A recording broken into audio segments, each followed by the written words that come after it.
After a pretty chilly start, seeing a decent amount of sunshine throughout the day. Elsewhere, this shield of cloud will be pushing its way northwards as we start to see gales developing across parts of Wales and southwest England, and this rain will then start spreading its way northwards as we head throughout Wednesday and Thursday, perhaps very heavy in places. That's all for now. Bye-bye. I think the most exciting bit for me is talking to ordinary people. People who I think are ignored often by the major news channels. We're going to give news they want to hear. There's a voice there that needs to be heard. I think there's a chance here for a diversity of opinion to be expressed, which you don't find elsewhere. It's really exciting. We don't hold back. We're free to say how decisions that are taken here affect us all around the country. Only on GB News, the People's Channel, Britain's news channel. The Live Desk with me, Mark Longhurst. And me, Pip Thompson. It's here Monday to Friday on GB News. From midday, we'll bring you the news as it breaks, whenever it's happening and wherever it's happening, from across the UK and around the world. Refreshing, feisty, but with a bit of fun too. If it matters to you, we'll have it covered on TV, radio and online. Join the Live Desk on GB News, the People's Channel, Britain's news channel. So Jubes and Kerr, we tackle the issues of the day with real robust debate, both sides of the fence, battling it out with me in the middle with my forthright opinions and views. And often really interesting things happen because you start with a position and then by the end of the debate you find actually, well, I might not have thought about that one. What we need in this country is two new political parties. You should maybe think about doing a 2024 calendar. I'm Michelle Dewberry and I'm keeping you company right through until 7 o'clock this evening. GB News, the People's Channel, Britain's watching. Join us every night on GB News at 11 p.m. for Headliners, which is 3 top comedians going through the next day's news stories, which is exactly what you need, because when the establishment has gone crazy, you need some craziness to make sense of it. Headliners. You don't have to bother reading the newspaper. We've got it covered for you. Every night at 11 p.m. and repeated every morning at 5 a.m. We won't send you to sleep like some of the other paper review shows out there. So join us 11 p.m. every night on GB News. The People's Channel, Britain's news channel. Join me, Camilla Tominey, on Sunday mornings from 9:30, taking the politicians to task and breaking out of SW1 to see how their decisions are affecting you across the UK. Bursting the Westminster bubble every Sunday morning, only on GB News, the People's Channel. Britain's watching. Every Sunday from 11, join Michael Portillo. There will be topical discussion, looking at the week before and the week to come. So kick back and relax at 11 a.m. on Sundays on GB News with me, Michael Portillo. GB News, the People's Channel, Britain's news channel. I'm Andrew Doyle. Join me at 7 o'clock every Sunday night for Free Speech Nation, the show where I tackle the week's biggest stories in politics and current affairs with the help of my 2 comedian panellists and a variety of special guests. Free Speech Nation, Sunday nights from 7 on GB News, the People's Channel, Britain's news channel. Nightmare commute. Kick it up a gear with me, Patrick Christies, at drive time, 3 till 6 p.m, Monday to Friday on GB News Radio. You can listen online and on DAB+, on the smart speaker app, and on the GB News app. And if you've got an Alexa, all you have to say is, Alexa, play GB News. We're also on TuneIn and the Radio Player apps. From the school run to rush hour, get revved up with me, Patrick Christies, on GB News and GB News Radio.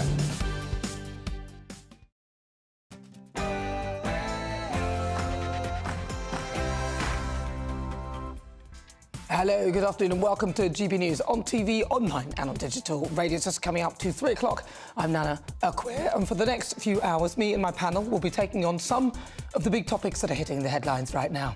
This show is all about opinion. It's mine, it's theirs, and of course, it's yours. We'll be debating, discussing, and at times we will disagree, but no one will be cancelled. So joining me in the next hour, it's broadcaster and journalist Danny Kelly, and also broadcaster and author Christine Hamilton. And in a few moments, we'll be going head-to-head in a clash of minds with political commentator Suzanne Evans, also former editor of The Labourist Peter Edwards. But before we get started, let's get your latest news headlines.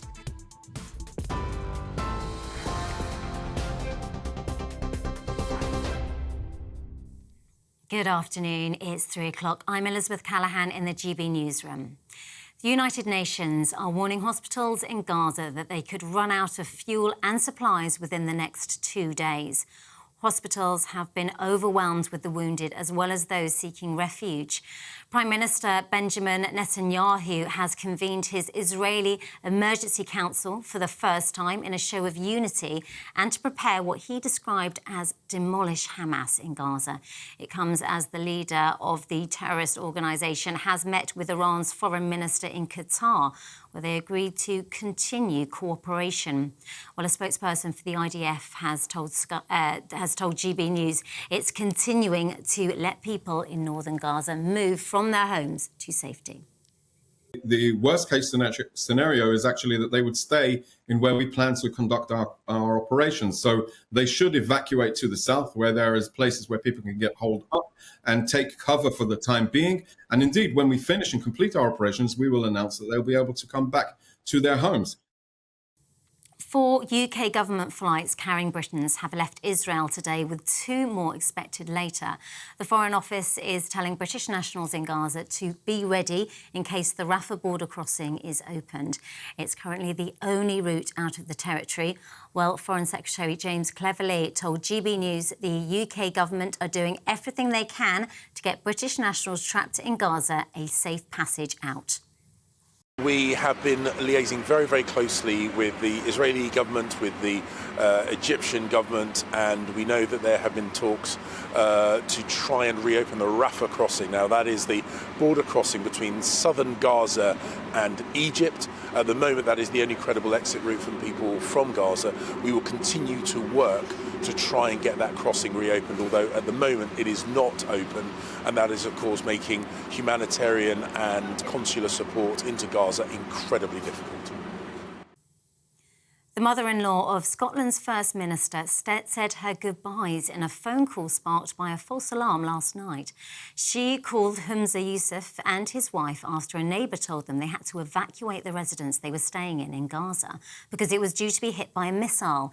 The First Minister said hearing her believe she was going to die was a horrific experience. However, the alert was a false alarm.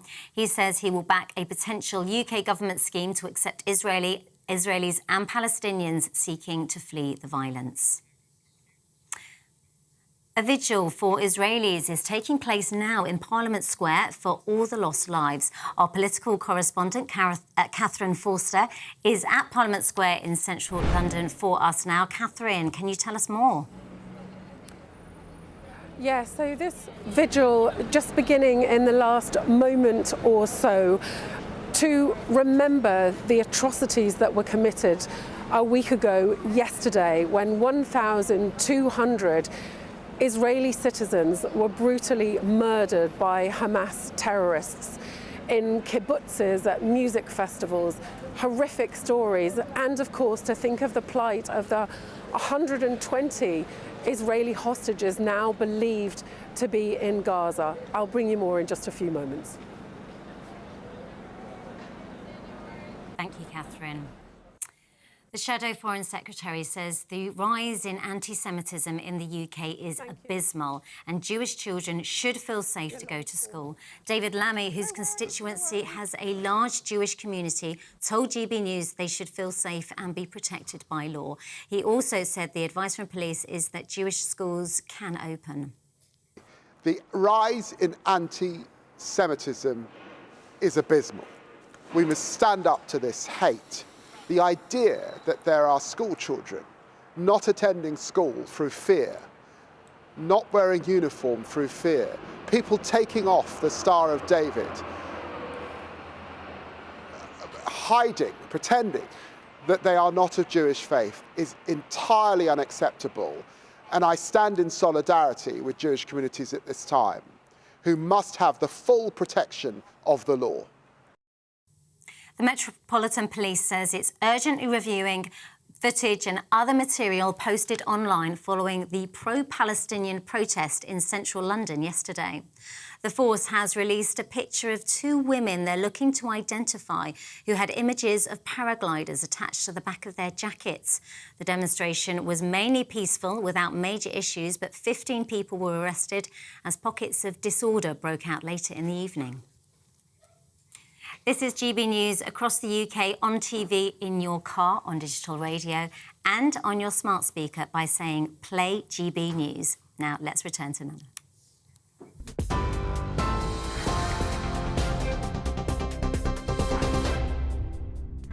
Thank you, Elizabeth. Just coming up to 6 minutes after 3 o'clock. This is GB News. I'm Nana Akua. But before we get stuck into the debates over the next hour, let me introduce you to my head-to-headers. So joining me today is political commentator Suzanne Evans and also former editor of The Labourist Peter Edwards. Here's what else is coming up today. I'll be bringing you the latest updates on the conflict in Israel and Gaza as the UK urges Israel to show restraint in their looming Gaza offensive. We'll go live to Tel Aviv in a few moments' time to GBNews reporter Charlie Peters.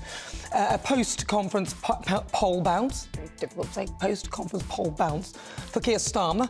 But what about his reputation as Starmer the flip-flopper continues to flip-flop, especially on tax and monetary policy. So do you trust him on tax policy? Yet more criticism of the BBC as the broadcaster has been reported to Ofcom over their refusal to label Hamas as terrorists.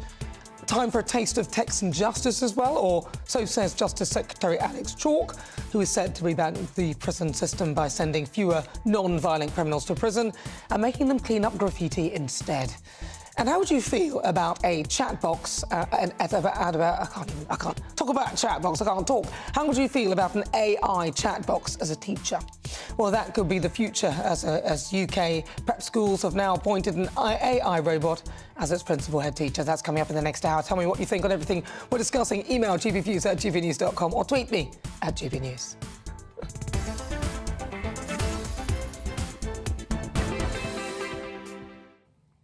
So it is 1 week on from Hamas's horrific attack in Israel, which killed 1,300 men, women and children. And sadly, conflict is still raging.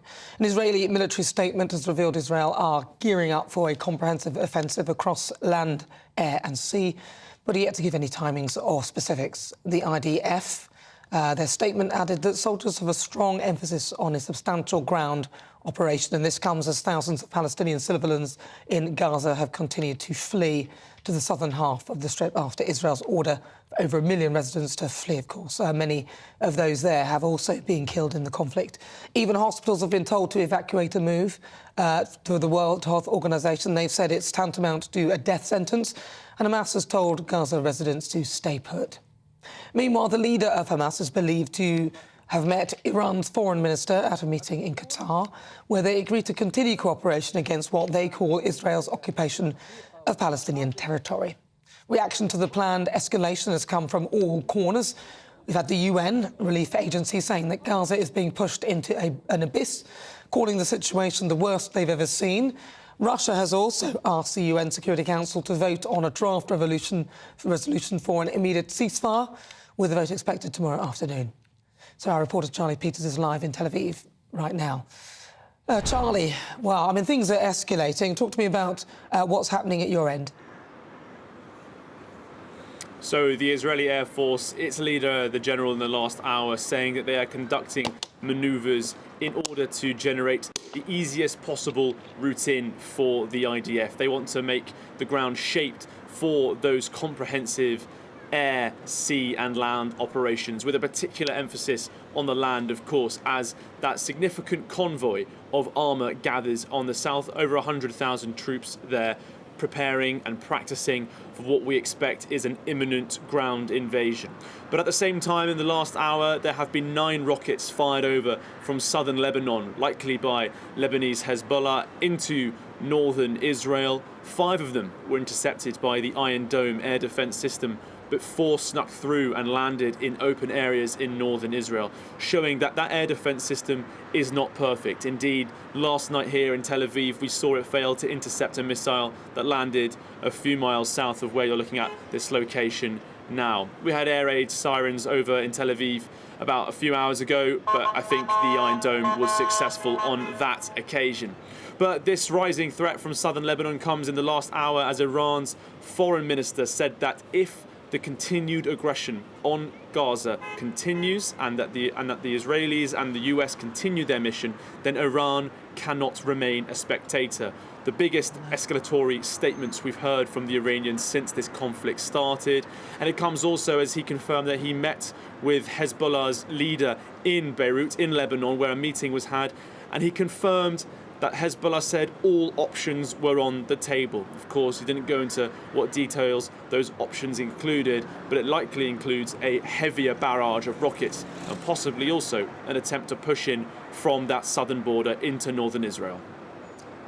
Charlie, thank you very much. That's Charlie Peters. He's there live in Tel Aviv. The pictures that you're seeing there are those of the skyline in Gaza. Well, we return closer to home now. Community and religious leaders and organisations have gathered in London today to host a vigil in remembrance of the 1,200 Israelis who lost their lives in the Hamas terrorist attacks of the past week. Now, the attack from Hamas has resulted in the highest number of Jews murdered in a single day since the Holocaust. Joining me now for the latest is GBNews political correspondent Catherine Foster. So, Catherine, what can you tell me about what's happening where you are? Yeah, so this vigil in Parliament Square began just in the last few minutes. There's going to be candles lit, there will be a moment of silence, there will be speeches. It's a very sombre mood. It's a beautiful day here in Westminster. But of course, they are remembering the horrors visited upon Israel just over a week ago when 1,200 innocent Israeli people were slaughtered by Hamas terrorists who came in with no warning to kibbutzes, to villages, to music festivals, remembering also those that have been taken and held hostage. Now, a little bit earlier, I was speaking to Rabbi Jeremy Gordon, one of his congregation. His mother, who's in her late 70s, is missing. She was in a kibbutz. She's not been heard of subsequently. He fears that she is one of the hostages. Let's have a look about what the rabbi had to say. I mean, it's even worse than that. I mean, she's missing since the awful atrocities last Saturday and presumed taken hostage. So she's a resident of kibbutz near Oz, near the border with Gaza in the land of Israel, which was completely overrun by terrorists. There was brutality, there was murder. And the entire kibbutz is destroyed. There are mutilated bodies. It's an awful scene. And from the kibbutz have been taken people, human beings, and nothing is known of them. There's been no word, no verification, nothing.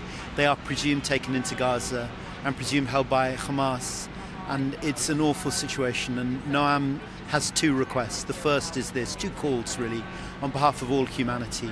One is an immediate release of all the hostages, unconditionally and immediately, and particularly of the children, those under 18, and the seniors aged over 65. There can be no justification.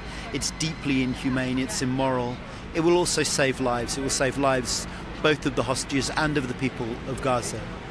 And a fallback, a backup call, as it were, for the community, the international community, as well as these people in Gaza, is to let some humanitarian corridor be opened, to let some organisation, Red Cross, Médecins Sans Frontières, into those places to verify and to assess the most basic human needs of the hostages. Noam's mother, Ada, has medical needs herself, as do many other of the hostages, both the elderly and the young. So the rabbi passing on requests for the release of the hostages, also for humanitarian aid to be allowed into Gaza. We know to the huge frustration of aid agencies that is not happening yet. There is a huge humanitarian crisis unfolding. And if we can pan round and look again at these posters of the Israeli hostages believed to be in Gaza, we've got everything from little children, 9-month-old babies, 2-year-olds, 4-year-olds, elderly people. We know that there was an 85-year-old grandmother was taken from her bed. Little children, whole families who have simply disappeared into Gaza. We don't know if they're alive. We don't know what the conditions are. You can only imagine. So incredibly difficult for the Jewish community here.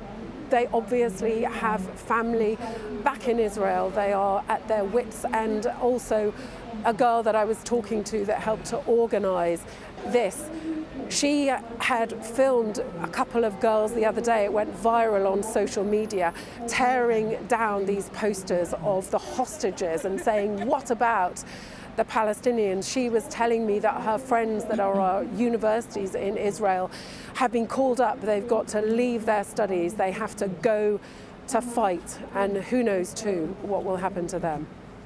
Catherine, thank you very much. That's Catherine Forster. She's there at an Israeli vigil in London. Thank you very much, Catherine.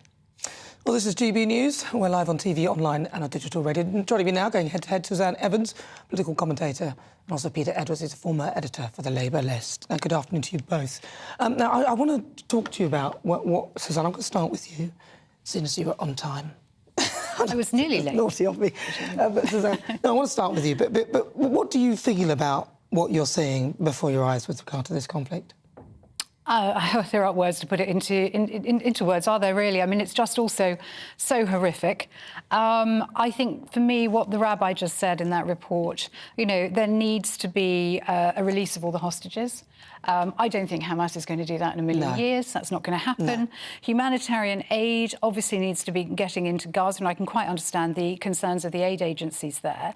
But is it safe for that aid to go in? Israel's about to start this attack by land, air and sea. We don't know when. It's not giving any timings or specifics, but we know it's going to happen sometime soon. I think the other thing that deeply concerns me, and this so often happens in this type of conflict, is that other Arab nations threaten. So we also heard in the reports there, we've had threats from Lebanon, we've had threats from Iran, but other Arab nations don't seem to be willing to take on the humanitarian aspects. So we've seen footage of Egypt not letting refugees out of Gaza who are trying to escape, the ordinary Palestinian people that don't want to be part of this. Egypt's building a wall to keep them out. And I think that is what I find the hardest. There is this talk about the Muslim Brotherhood, the Ummah, but when it comes to this, when push comes to shove, I'm afraid it all falls apart. And that responsibility, I would say, on the Arab community to take in the Palestinian people who do not want a part of this conflict, and they're literally closing the border. And basically, they're sitting ducks for Israeli rockets. The whole thing, it's just absolutely horrific. Horrific. Peter Edwards. Well, it is horrifying, isn't it? And we're so used to kind of having party political debates on these types of shows. But I think Britain's kind of united at horror of a anti-Semitic terrorist attack a week ago on Israel. And, you know, we think of the loved ones who are enduring this agony of uncertainty now. For example, some are bereaved, but others seen their families kidnapped and they don't know the outcome. So it's incredibly grim. We also know, as we speak, Palestinian civilians are dying as well. I think there's a legitimate question to be asked about what Iran is up to, what involvement it had in fueling and kind of facilitating the attack that Hamas were able to carry out.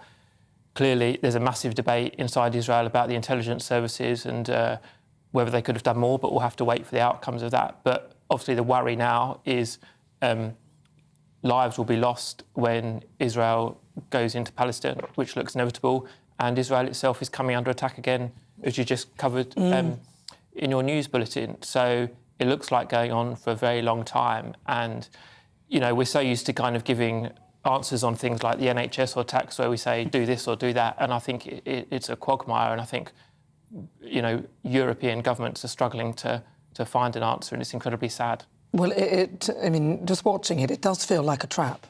It feels like that the Israelis are being lured into Gaza, and I'm very concerned about the whole setup of it, and the fact that now others, as you said, others are starting to get involved in Iran and saying, well, we can't just sit by and watch Gaza being flattened. But as Peter said, I think there are severe, deep questions to be asked about what role Iran played in actually. I mean, they have said, Hamas has said that Iran helped facilitate their incursion into Israel. So I think that's why I'm saying it feels like that's why I'm saying it feels like a trap to draw the Israeli army into Gaza, and that is concerning to me because it just feels like this doesn't look like something that will be resolved in this way, and I wish I could think of a solution for the conflict myself.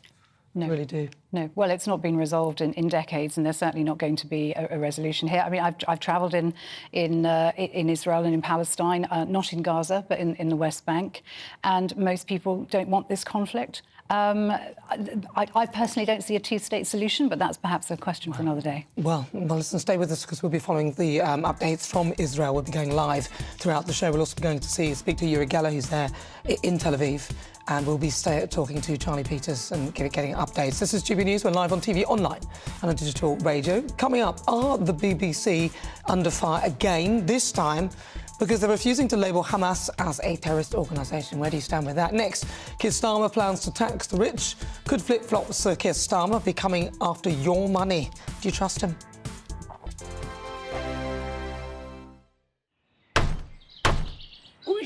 We're here for the show. More energy this time! Welcome to the Dinosaur Hour. I was married to a therapist. And you survived? I thought we were getting Hugh Laurie, second best. You interviewed Saddam Hussein. What's that like? I was terrified. I'm playing strip poker with these three. Oh! No, thank you. My CDs need to be put in alphabetical order. Are you going to be problematic again? The Dinosaur Hour. Sunday, the 29th of October at 9 on GB News. What you get for breakfast is something that, if we do our jobs right, you will wake up to news that you didn't know the night before. It's a conversation. It's not just me and Eamon. We want to get to know you, and we want you to get to know us. From 6, it's Breakfast with Eamon and Isabel. Monday to Thursdays on GB News. Britain's news channel. People in Britain, they love free speech, but they also love fair play. I don't care if I'm speaking somebody from a trade union, from the Labour Party, somebody from the SNP. And I think the viewers like to see that actually we can challenge one another, but in a positive way. We think we ask the questions that people want to ask, and often we ask the questions that we wanted to ask in Parliament but never got the chance to ask. So join us every Saturday, 10 a.m. till noon on GB News, Britain's news channel. Nightmare commute. Kick it up a gear with me, Patrick Christies, at drive time, 3 till 6 p.m, Monday to Friday on GB News Radio. You can listen online and on DAB+, on the smart speaker app and on the GB News app. And if you've got an Alexa, all you have to say is, Alexa, play GB News. We're also on TuneIn and the Radio Player apps. From the school run to rush hour, get revved up with me, Patrick Christies, on GB News and GB News Radio. Westminster is going around in ever-decreasing circles, followed by the media. Britain is broken. How on earth did we get into this mess? But more importantly, how do we get out of it? Join me at 7 p.m, Mondays to Thursdays on Farage, here on GB News. We will have open, rational debate. We've got to work out how Britain moves forward from this. Join us here on GB News, the People's Channel. Britain is watching. Join me, Andrew Pearce and Bev Turner, Monday to Thursday, 9:30 a.m. Who benefits from that? Not the British public. And on Fridays, join us, Tom Harwood and Ellie Costello from Britain's Newsroom. That's what you get with this show. That's fantastic. If it's happening, we're talking about it on Britain's Newsroom. GB News, Britain's news channel. GB News, unlike other broadcasters, isn't obsessed with the London-Westminster bubble. We think there's a nation beyond the M25, and that's why we talk about the issues that matter across the land. Join me on State of the Nation, 8 to 9 o'clock, Monday to Thursday, on GB News. Daisy's listening, and you should too. Now then, Lee Anderson here. Join me on GB News on my show, The Real World, every Friday at 7 p.m. I'm not eating bloody cat. Are you Delicious. mental? Open your mouth. OK, here comes a train. Reminds me of the scene in Singing in the Rain. Adam, is that a good one? Whoa! Join me at 7 on GB News, Britain's news channel.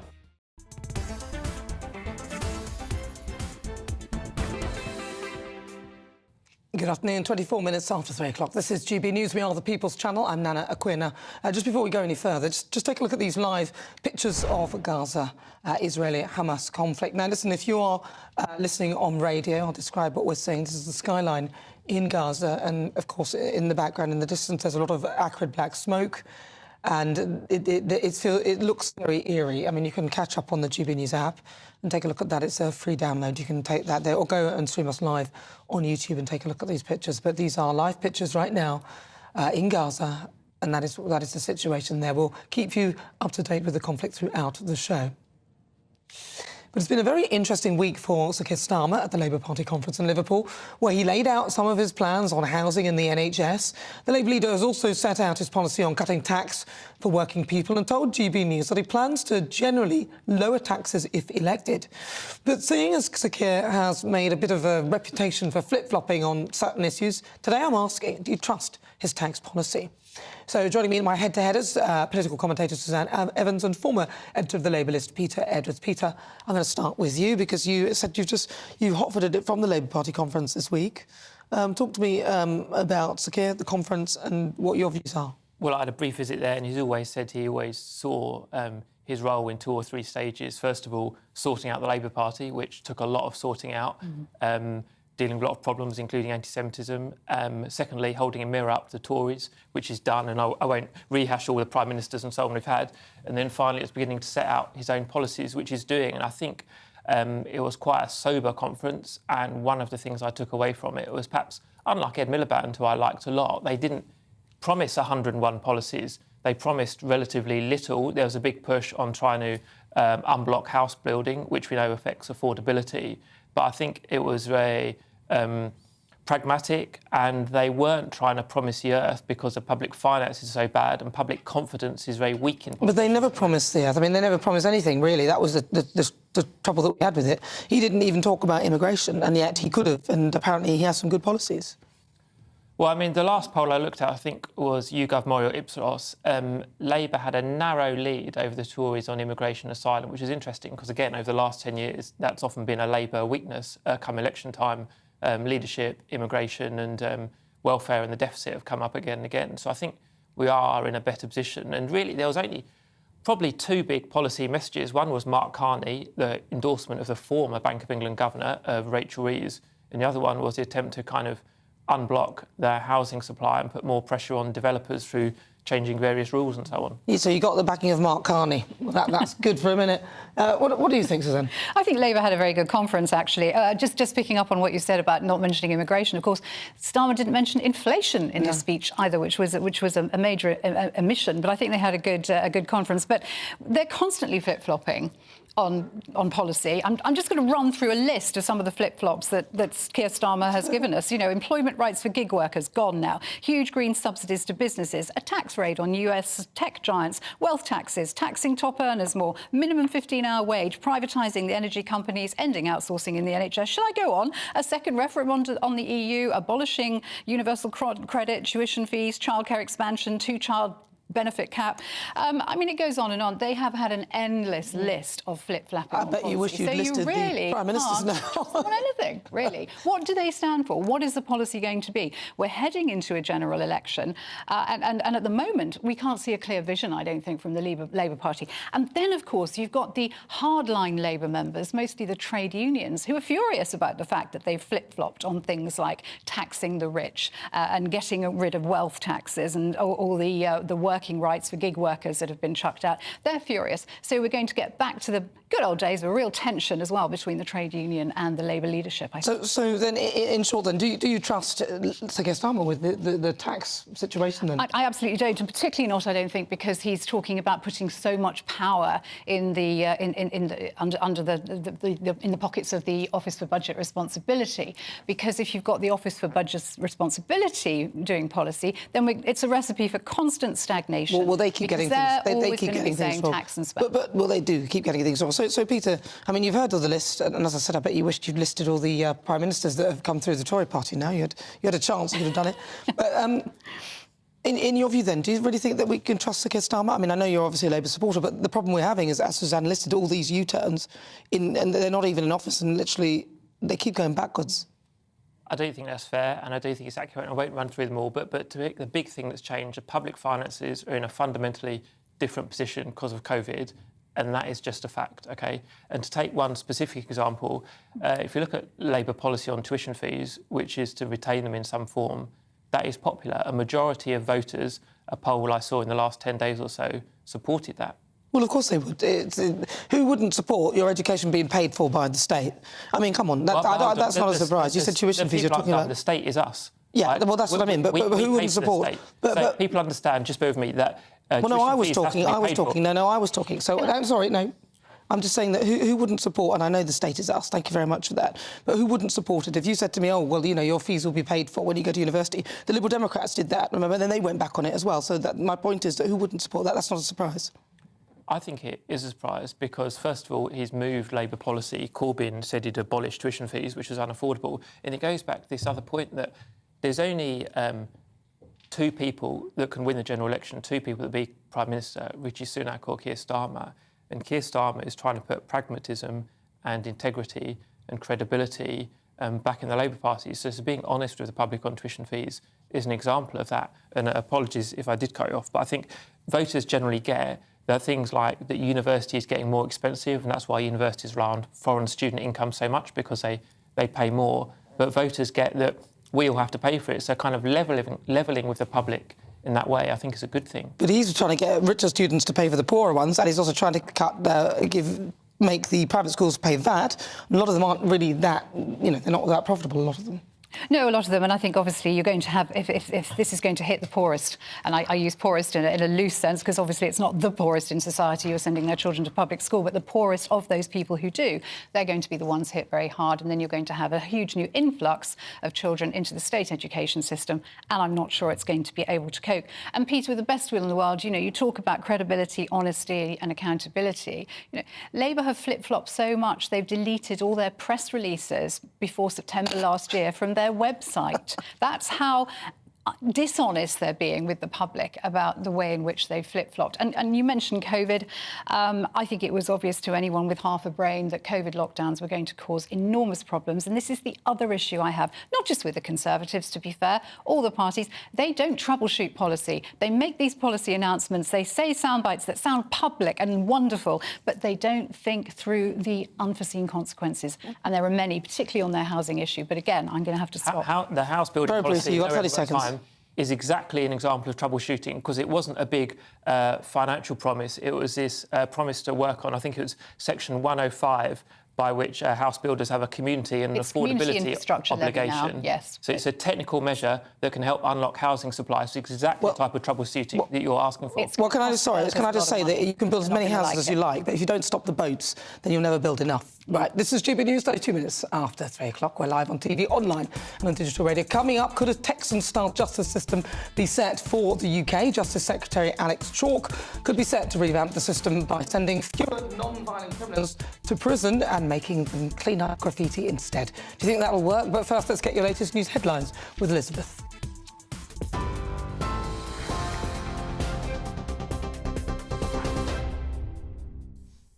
It's just after 3:30. I'm Elizabeth Callahan in the GB newsroom. The United Nations are warning hospitals in Gaza that they could run out of fuel and supplies within the next 2 days. Hospitals have been overwhelmed with the wounded, as well as those seeking refuge. The Israeli Prime Minister Benjamin Netanyahu has convened his emergency council for the first time in a show of unity and to prepare for what he has described as demolish Hamas in Gaza. It comes after the leader of Hamas met with Iran's foreign minister in Qatar, where they agreed to continue cooperation. 4 UK government flights carrying Britons have left Israel today, with 2 more expected later. The Foreign Office is telling British nationals in Gaza to be ready in case the Rafah border crossing is opened. It's currently the only route out of the territory. Foreign Secretary James Cleverly told GB News the UK government are doing everything they can to get British nationals trapped in Gaza a safe passage out. We have been liaising very, very closely with the Israeli government, with the Egyptian government, and we know that there have been talks to try and reopen the Rafah crossing. Now, that is the border crossing between southern Gaza and Egypt. At the moment, that is the only credible exit route from people from Gaza. We will continue to work to try and get that crossing reopened, although at the moment it is not open, and that is, of course, making humanitarian and consular support into Gaza incredibly difficult.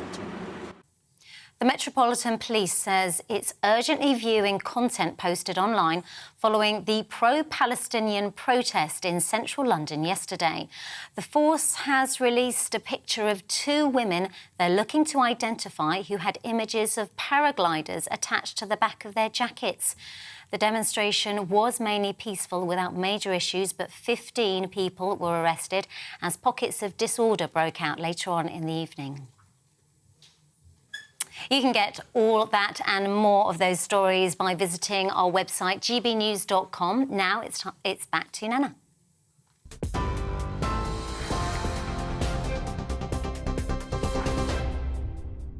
So coming up, would you trust an AI chat box to teach your child? That could be on the way very soon in British schools. But next, do they ever learn? The BBC are coming under sustained pressure from porn. This is GB News.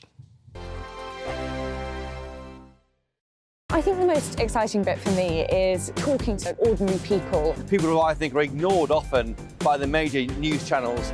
We're going to give news they want to hear. There's a voice there that needs to be heard. I think there's a chance here for a diversity of opinion to be expressed, which you don't find elsewhere. It's really exciting. We don't hold back. We're free to say how decisions that are taken here affect us all around the country. Only on GB News, the People's Channel, Britain's news channel. The Live Desk with me, Mark Longhurst. And me, Pip Thompson.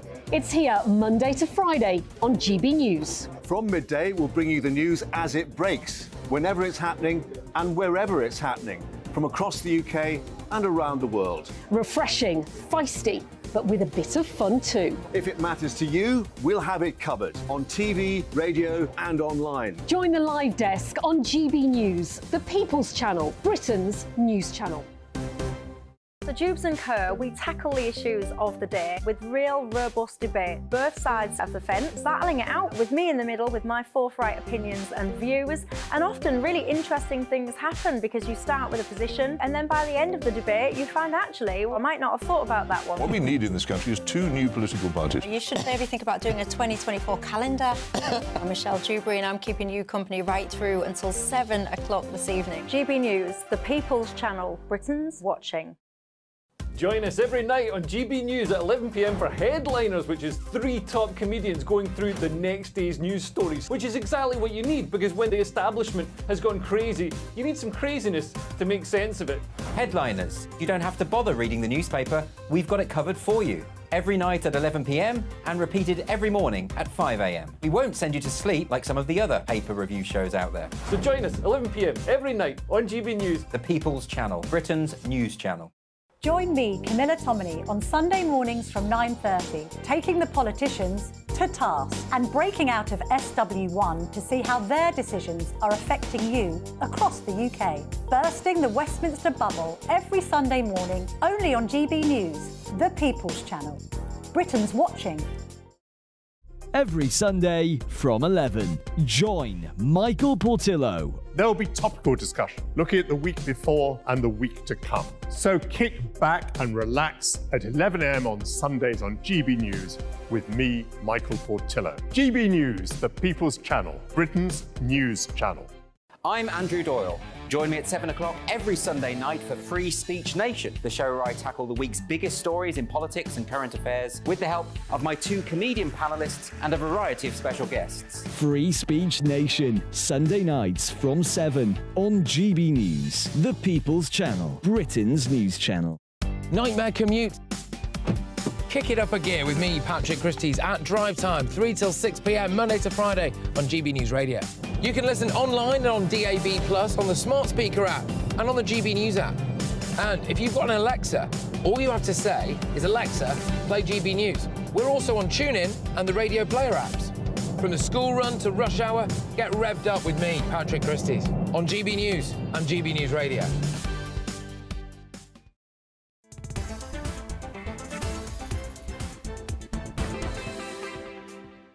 Just coming up to 39 minutes after 3 o'clock. This is GB News. I'm Nana Akua, and welcome back. Just before we go any further, I want you to take a look at the live pictures of Gaza and the Israeli-Hamas conflict. This scene that you can see here, if you're listening on radio, I'll describe what we're seeing here. We can just about see the coast there.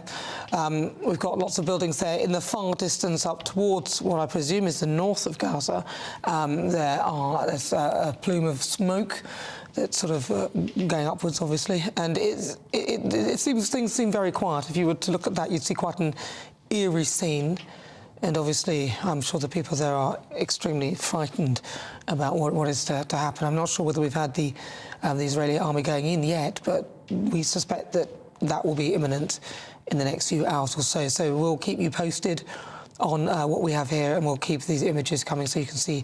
We'll keep you updated with the conflict. Also, we have Charlie Peters, our GB News reporter, out in Israel, and we'll be going live to Uri Geller, who is, of course, that famous magician and illusionist who is there living in Israel.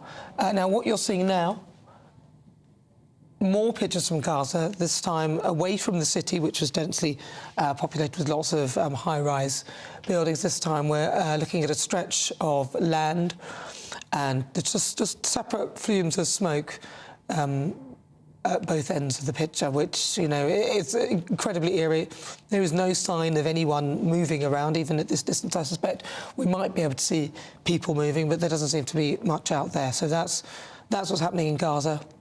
Very frightening situation for those who live there. As we know, that many are trying to escape via Egypt through the border. We'll keep you updated again on all that we have here at GB News.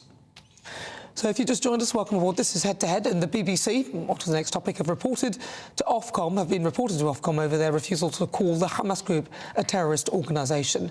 Now, 5 lawyers, an MP and an MP have written to the regulator and accused the broadcaster of failing to show impartiality beyond doubt, and urging Ofcom to investigate the BBC. And even now, the broadcaster is embroiled in even more impartiality rows after its journalist appeared to be justifying the killing of Israeli civilians by Hamas. The BBC say it is urgently investigating claims of any anti-Israel bias displayed by several of its journalists in the Middle East as their office was vandalised by pro-Palestinian protest groups. So I'm asking, are the BBC right to staying stuck in their ways, refusing to use the word terrorist when describing Hamas? And just to put this into context, they have refused to call the IRA terrorists, and they have also done the same with ISIS as well, using things like, other words to describe them. So my head-to-headers are still with me. Joining me as political commentator Suzanne Evans, also former editor of the Labour list, Peter Edwards. Suzanne, I'm going to come to you first.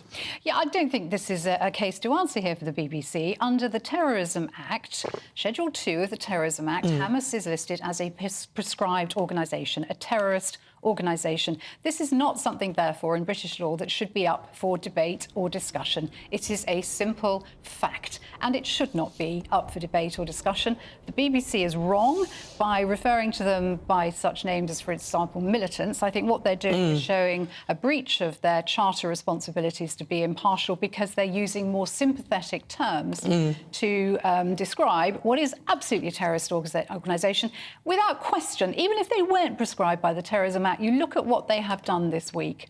That, by any stretch of the imagination, is the most reprehensible terrorism that I can recall in my lifetime. Well, even with ISIS, they called it the jihadist group, ISIS fighters, IS militants, the Islamic State militant group, IRA, they called the new IRA, they called IRA men, and Hamas, they've called Hamas militants, Hamas gunmen, Hamas fighters. Peter, are they right to be avoiding the word terrorist? The BBC are wrong. Hamas are terrorists, and they should call them so. And I think one point stuck in my mind looking at several newspapers over the last week, which is how a big bureaucracy like the BBC can tie itself in knots, because by any moral definition and by any legal definition, Hamas are terrorists. And, you know, I've been a reporter in the past in the printed press, and there are thousands of good reporters working at the BBC, but if you like, the bureaucracy or the managerial class has brought them to this position where they can't call Hamas terrorists, and it seems inexplicable. Hamas are terrorists. But do you think that, I mean, just to, look on what they might be thinking, is that they don't want to stoke any sort of aggression, because, of course, there's people who are pro-Palestinian, not necessarily pro-Hamas, but pro-Palestinian, and they don't want to feel like they're, they don't want to feel that they're sort of being biased towards anybody. I mean, that's an argument for them. I personally, my view is that I've got to put my cards out on the table. I think they should be calling them terrorists, because they are. But in their defence, perhaps that's what they're thinking, if there is a defence. Well, it's right to act with care and sensitivity, and my sense is across the whole media, to be honest, everyone is speaking with a degree of caution, which I think is actually a good thing, because I think we are revolted at the events of 8 days ago when people were murdered because they were Jewish, and we're incredibly distressed by what's going on in Palestine. But the BBC has tied itself in knots. And again, look at the printed press describing Hamas as terrorists, because they're a prescribed organisation in the UK. Yeah. That is enshrined in law. I used to be a BBC journalist, so I've got something of we've both got something of an insight into this. And I think the BBC's problem is that it has got absolutely, totally over-obsessed with so-called balance. It wants always to see things from two sides of the story, and sometimes there are not two sides to the story. I remember, for example, back in the 80s, when Margaret Thatcher, you might remember, decided that she was going to prevent IRA anti-gay voices being broadcast on the BBC and brought in laws to stop that happening. And I remember being asked by one of my editors at the time, right, Suzanne, I want you to go and interview the IRA and let's find out what they want. And I just said, no, sorry, I'm not going to do that. They're a terrorist organisation. I'm not going to give them a profile. But it was this idea that because the government had done one thing, we had to speak to the opposite side. And I'm afraid it's fatally flawed position. I mean, I had the similar situation with Black Lives Matter when they said to me, oh, you're going to report and, promote an event that's Black Lives Matter. And I said no, because they're a far-left Marxist pressure group. They're an organisation that clearly have political leanings, and me promoting them and, promoting one of their events is not really the place for the BBC to be at. But it does seem a bit odd that they won't do that. I don't quite understand what the reasoning is. I don't feel that there's any legitimate... I think they've tried to justify it by saying that it's a matter of safety for their reporters on the ground. And yes. I do understand that. I think we forget too often, we're very critical of reporters, but we forget that many journalists put their lives in the line day after day. I was actually at a funeral of a friend of mine this week who'd been a very prestigious war reporter. He'd covered umpteen wars since sort of 1950s. He survived to an old age, thankfully, but journalism is a dangerous occupation. I do see that point, but I think in this case, as I say, it's pretty black and white, and I'm really glad that Peter and I agree on this. Well, Nick Robinson, who is obviously one of the BBC's journalists, he put out a tweet saying no one watching, this is what his justification for it was, he said, no one watching the reporting of my BBC colleagues in Israel can have any doubt of the horror of what has happened.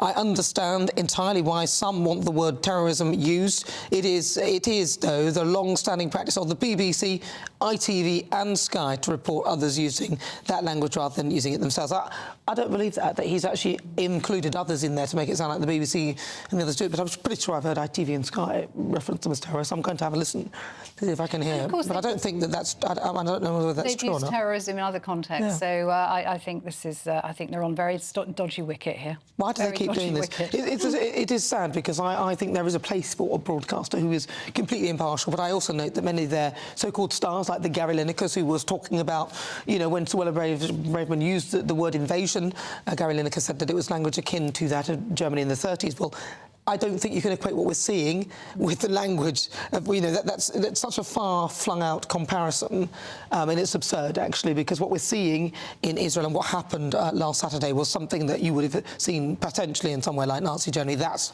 a comparison, but I noticed a lot of the stars from there have kept quiet on this one as well. Yeah, I mean, we're talking about very different things. Suella Braverman, however much disagree with her, is a democratically elected politician, so we've got to be clear what we're talking about. And I thought that use of the word invasion was absolutely tasteless, and I would not defend it at all. But I think, again, another example where the BBC, which I would defend, has tied itself in knots is over who can tweet a political opinion and who can't. And I think they drew the line saying news correspondents could not tweet their opinions, which is understandable, but those in so-called entertainment, which is, sport and the lighter stuff, including Gary Lineker, could. But, the bottom line is, I don't think you should refer to migrants as making up an invasion anyway. Well, but my point of it is, and I'm not talking about that, my point is that actually referencing it, making a comparison with it to the language there, to that of Nazi Germany, or Germany in the 30s, which was Nazi Germany. Is in itself inappropriate. Is ridiculous. It's overblown. That's my point. It's overblown, it's ridiculous. Whether you agree with her language or not, it is beside the point. The fact is it's completely ridiculous, and it's incredible that the BBC would allow their presenters to be doing that anyway, especially those highest profile ones like Gary Lineker. But let's move on. Keep your thoughts coming. GBviews@gbnews.com. Tweet me at GBnews. I'll see if I can get some of your views on as well, and I will read them throughout the show as the show progresses. So keep them coming. But let's move on to the next topic now. Do we need to adopt a so-called Texan-style justice system here in the UK? Well, Alex Chalk, the Justice Secretary, seems to think that we actually do, and he's pledged to send fewer low-level offenders to prison and make them do community services like cleaning parks and clearing graffiti off walls. But are we at risk of sending more criminals back into our communities? So my head-to-head is still with me now, our political commentator Suzanne Evans and former editor of The Labelist Peter Edwards. Peter, do you think it's a good idea, making them do stuff like clean off graffiti and... Well, there's a difference between cleaning off graffiti, which I think we'd all support. I think in some parts of the justice system that's called restorative justice, and the idea we're going to send more non-violent non-violent criminals to prison when the prisons are full. And to be totally clear, this is not at all about defending or mitigating crime. If people are criminal, then they have to be prosecuted. But we know the prisons are full, and for quote-unquote lesser offences, especially for younger people, I think we have this worry in society that prisons can become an academy of crime. So rather than being rehabilitated, for example, through literacy classes or improving your mental health, you come out with a criminal network. So it's questionable on the practice. Sorry, it's questionable on the theory and on the practice. If the prisons are full, how are you going to do it? Because if you're a politician, you get elected, say we're going to build a prison in your constituency, that's really tough as well. Because in a constituency, we don't necessarily want a prison with 5,000 or 10,000 criminal men. They're not going to get out, though, are they? At some point, they're in a big building somewhere, so why would people object to that? I wouldn't. But they do. I would be all right. It's not like people objecting to something like the Bibi Stockholm, where people ever can get on and off. Not that these people are prisoners, but the point is that these people can leave, get on and off, and roam around the town. In a prison, you're in a prison. Yeah, I have to say, I've got quite a lot of sympathy with Alex Chalk, the Justice Secretary, on this. I think it's right. I think Peter summed it up beautifully using that phrase, an academy of crime. We've long known that some impressionable prisoners who have no reading or writing skills, severe mental health issues, can become career criminals as a result of having a stretch in prison, and I think that's got to change. On the other hand, I think he's also looking at making dangerous criminals stay behind bars for a lot longer. So I think that is also a good idea. Keir Starmer's plans to there's a plan to make deliberate misgendering of people a sentence worthy of a 2-year prison sentence is not going to help, though. Well, see, that's so the do you point, have a word with him about that? Would you? Yeah, that's a bit. Well, I'm not aware of that, and that is not Labour policy. But let me refer you briefly to his time as Director of Public Prosecutions. Perhaps you shouldn't, otherwise we'll refer you to something else. When the conviction rate for sexual offences increased. Sorry. He's talking about Keir Starmer's brilliant record on the conviction rate for sexual offences whilst he was the head of the DPS. There also put some quite serious failings. Yeah, we won't go into the serious failings, but I wouldn't probably highlight that if I were you. I don't think that's a good example of how well he's done. But it is a fact that the conviction rate for sexual offences rose when he was head of the Crown Prosecution. But there are also some major ones that he missed. Right, so it's coming up to 52 minutes after 3 o'clock. You know what we're talking about.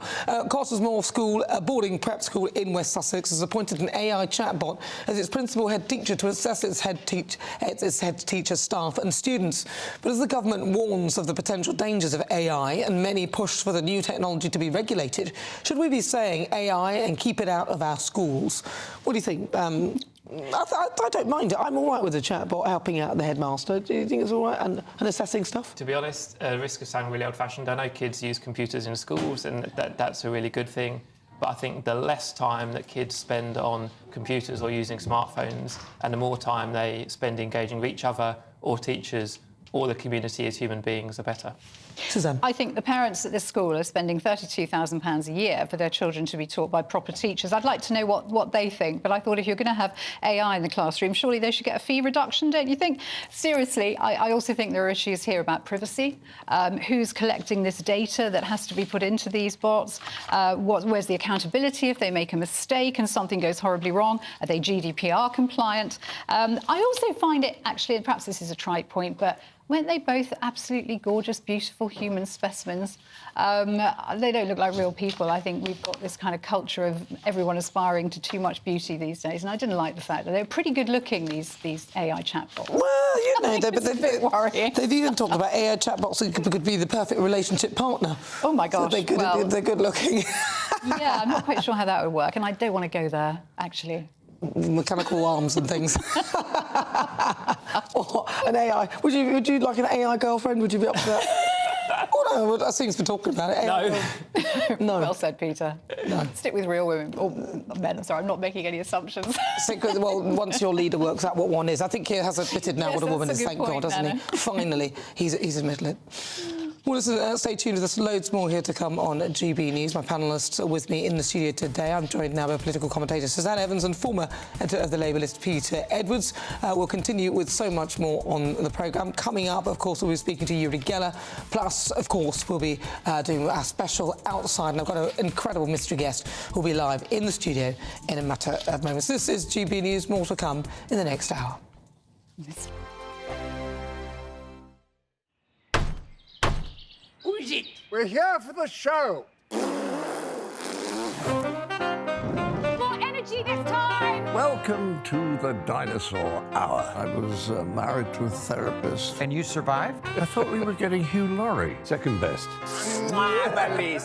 You interviewed Saddam Hussein. What's that like? I was terrified. I'm playing strip poker with these three. Oh! No, thank you. My CDs need to be put in alphabetical order. Are you going to be problematic again? The Dinosaur Hour. Sunday, the 29th of October at 9 on GB News. What you get for breakfast is something that, if we do our jobs right, you will wake up to news that you didn't know the night before. It's a conversation. It's not just me and Eamon. We want to get to know you, and we want you to get to know us. From 6, it's Breakfast with Eamon and Isabel. Monday to Thursdays on GB News. Britain's news channel. People in Britain, they love free speech, but they also love fair play. I don't care if I'm speaking somebody from a trade union, from the Labour Party, somebody from the SNP. And I think the viewers like to see that actually we can challenge one another, but in a positive way. We think we ask the questions that people want to ask, and often we ask the questions that we wanted to ask in Parliament but never got the chance to ask. So join us every Saturday, 10 a.m. till noon on GB News, Britain's news channel. Nightmare commute. Kick it up a gear with me, Patrick Christies, at drive time, 3 till 6 p.m, Monday to Friday on GB News Radio. You can listen online and on DAB+, on the smart speaker app and on the GB News app. And if you've got an Alexa, all you have to say is, Alexa, play GB News. We're also on TuneIn and the Radio Player apps. From the school run to rush hour, get revved up with me, Patrick Christies, on GB News and GB News Radio. Westminster is going around in ever-decreasing circles, followed by the media. Britain is broken. How on earth did we get into this mess? But more importantly, how do we get out of it? Join me at 7 p.m, Mondays to Thursdays on Farage, here on GB News. We will have open, rational debate. We've got to work out how Britain moves forward from this. Join us here on GB News, the People's Channel. Britain is watching. Join me, Andrew Pearce and Bev Turner, Monday to Thursday, 9:30 a.m. Who benefits from that? Not the British public. And on Fridays, join us, Tom Harwood and Ellie Costello from Britain's Newsroom. That's what you get with this show. That's fantastic. If it's happening, we're talking about it on Britain's Newsroom. GB News, Britain's news channel. GB News, unlike other broadcasters, isn't obsessed with the London-Westminster bubble. We think there's a nation beyond the M25, and that's why we talk about the issues that matter across the land. Join me on State of the Nation, 8 to 9 o'clock, Monday to Thursday, on GB News. Daisy's listening, and you should too. Now then, Lee Anderson here. Join me on GB News on my show, The Real World, every Friday at 7 p.m. I'm not eating bloody cat. Are you Delicious. mental? Open your mouth. OK, here comes a train. Reminds me of the scene in Singing in the Rain. Adam, is that a good one? Whoa! Join me at 7 on GB News, Britain's news channel. Who is it? We're here for the show. This time. Welcome to the Dinosaur Hour. I was married to a therapist. And you survived? I thought we were getting Hugh Laurie. Second best. You interviewed Saddam Hussein. What's that like? I was terrified. I'm playing strip poker with these three. Oh! No, thank you. My CDs need to be put in alphabetical order. Are you going to be problematic again? The Dinosaur Hour. Sunday, the 29th of October at 9 on GB News. I'm Andrew Doyle. Join me at 7 o'clock every Sunday night for Free Speech Nation, the show where I tackle the week's biggest stories in politics and current affairs with the help of my 2 comedian panellists and a variety of special guests. Free Speech Nation, Sunday nights from 7 on GB News, the People's Channel, Britain's news channel. What you get for breakfast is something that, if we do our jobs right, you will wake up to news that you didn't know the night before. It's a conversation. It's not just me and Eamon. We want to get to know you, and we want you to get to know us. From 6, it's Breakfast with Eamon and Isabel. Monday to Thursdays on GB News. Britain's news channel. Join us every night on GB News at 11 p.m. for Headliners, which is 3 top comedians going through the next day's news stories, which is exactly what you need, because when the establishment has gone crazy, you need some craziness to make sense of it. So join us 11 p.m. every night on GB News, the People's Channel, Britain's news channel.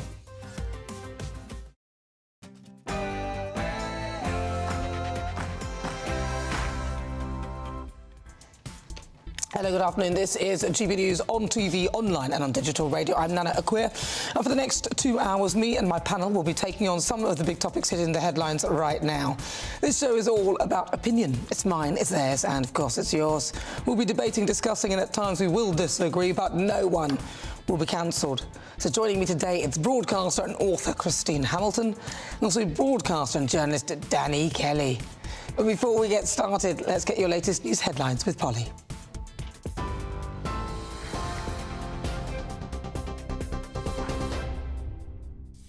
Nana, thank you, and good afternoon to you. Well, we start this bulletin with some breaking news that the Prime Minister of Israel, Benjamin Netanyahu, and the US President Joe Biden have agreed to renew water supplies to parts of southern Gaza. The United Nations had warned that hospitals were filled with wounded victims and would run out of fuel and supplies in the next 2 days. Well, the Israeli military says it is allowing safe evacuations for the people in northern Gaza to get to the south, and Benjamin Netanyahu has convened his emergency council for the first time in a show of unity, he says, to prepare for what he described as a demolishing of Hamas in Gaza. It comes after the leader of Hamas met with Iran's foreign minister in Qatar, where they agreed to continue with their cooperation.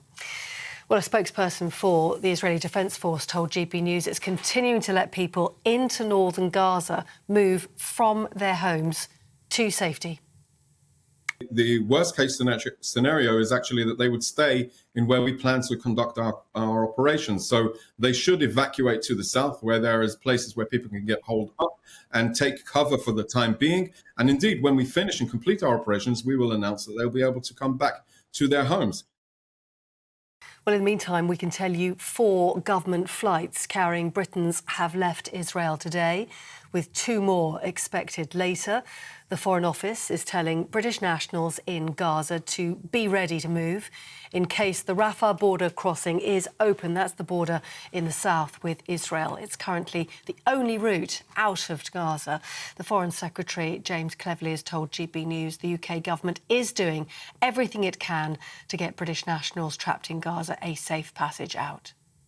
We have been liaising very, very closely with the Israeli government, with the Egyptian government, and we know that there have been talks to try and reopen the Rafah crossing. Now, that is the border crossing between southern Gaza and Egypt. At the moment, that is the only credible exit route from people from Gaza. We will continue to work to try and get that crossing reopened, although at the moment it is not open, and that is, of course, making humanitarian and consular support into Gaza incredibly difficult. Now, the mother-in-law of Scotland's First Minister called to say her goodbyes in a phone call sparked by a false alarm last night in Gaza.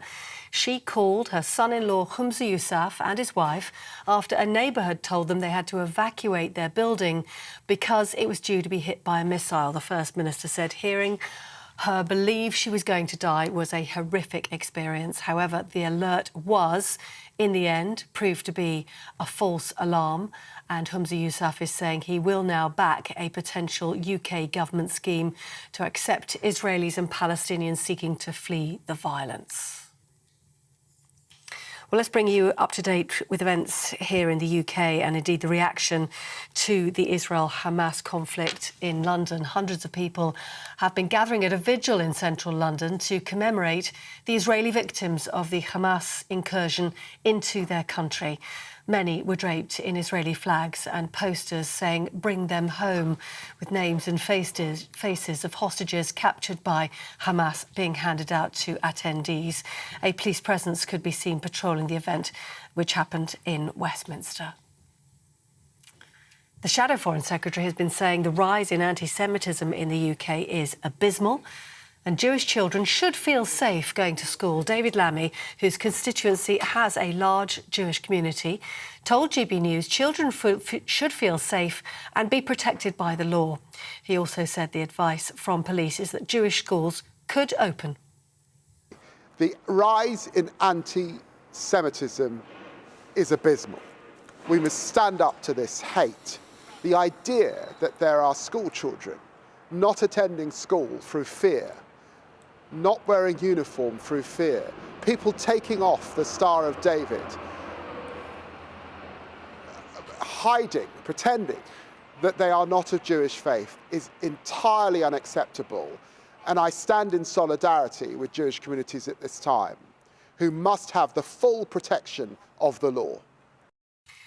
And lastly, the Metropolitan Police says it's urgently viewing content posted online following the pro-Palestinian protest in central London yesterday. The force has released a picture of two women they're looking to identify who had images of paragliders attached to the backs of their jackets. The demonstration was mainly peaceful without major issues, but 15 people were arrested as pockets of disorder broke out late into the evening. You're with GB News across the UK on TV, in your car, on digital radio and on your smart speaker by saying play GB News. This is Britain's news channel.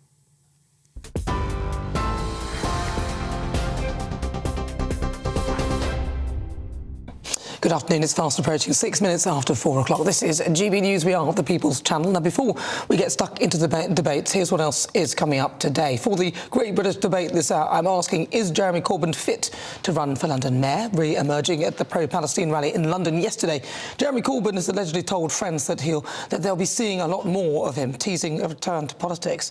Then at 4:50, it's the World View. Now, this week, it's all about the latest updates coming out of the conflict between Israel and Hamas as the IDF gear up for a comprehensive offensive involving air, sea and land.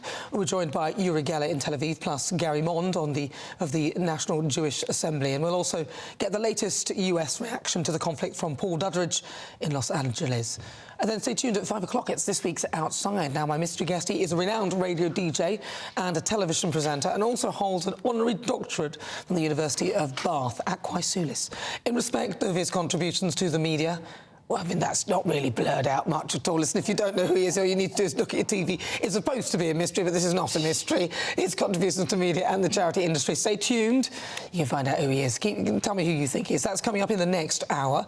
Tell me what you think on everything we're discussing. You can email gbviews@gbnews.com or tweet me at gbnews.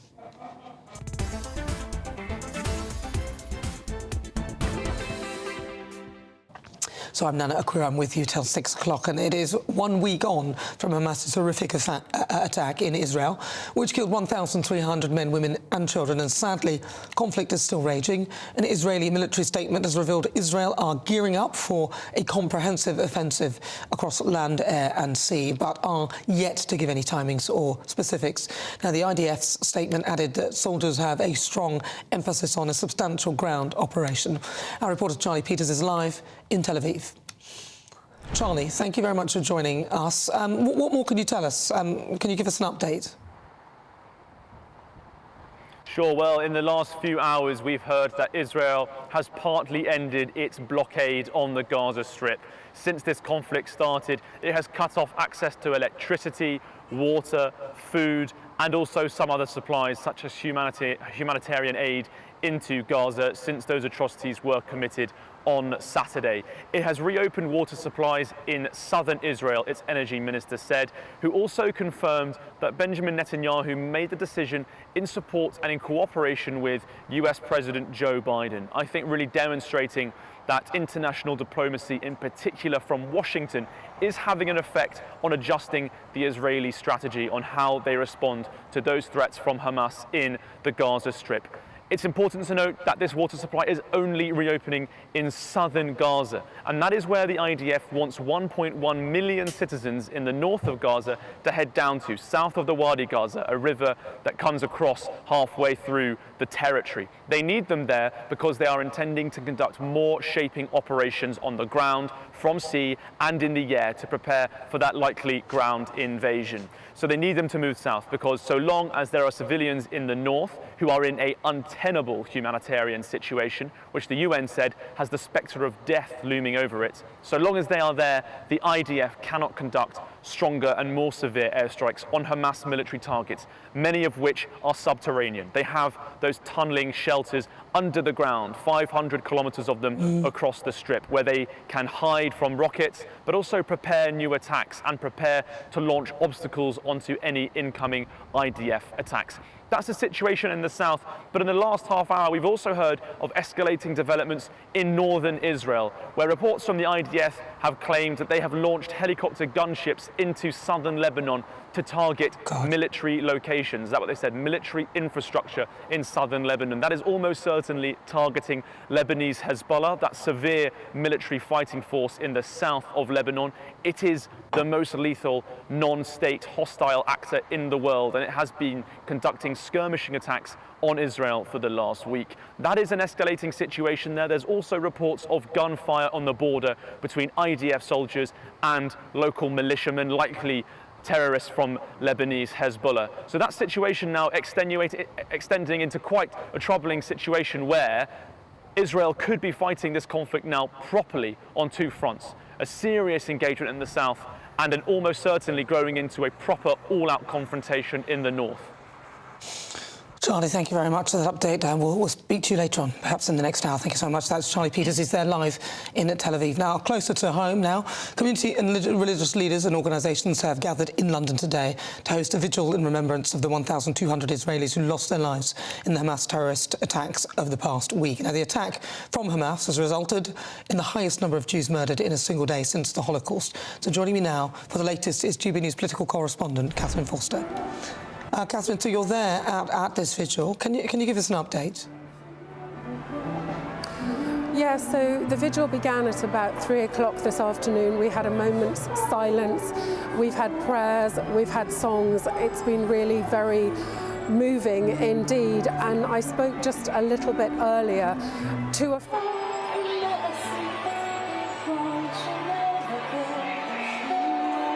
They managed to flee, they managed to get to Britain. They are now effectively refugees. They're understandably completely traumatised. Let's hear a little bit of their story. Yes, at around 6:15 in the morning, my son woke me up, go to the shelter. There are bombs, they're bombing us. We went into the shelter. We closed ourselves with our dog inside, frightened. We are used to it, but suddenly we heard that terrorists entered Israel, our area. We closed the door, of course, of the shelter. There wasn't any way to really close the place from inside, so of course we tried to find a way to be safe inside and the terrorists will not be able to go into the shelter. We were horrified, we were all shaking. My dog was shaking as well. We've been inside for around 6 or 7 hours, I don't remember.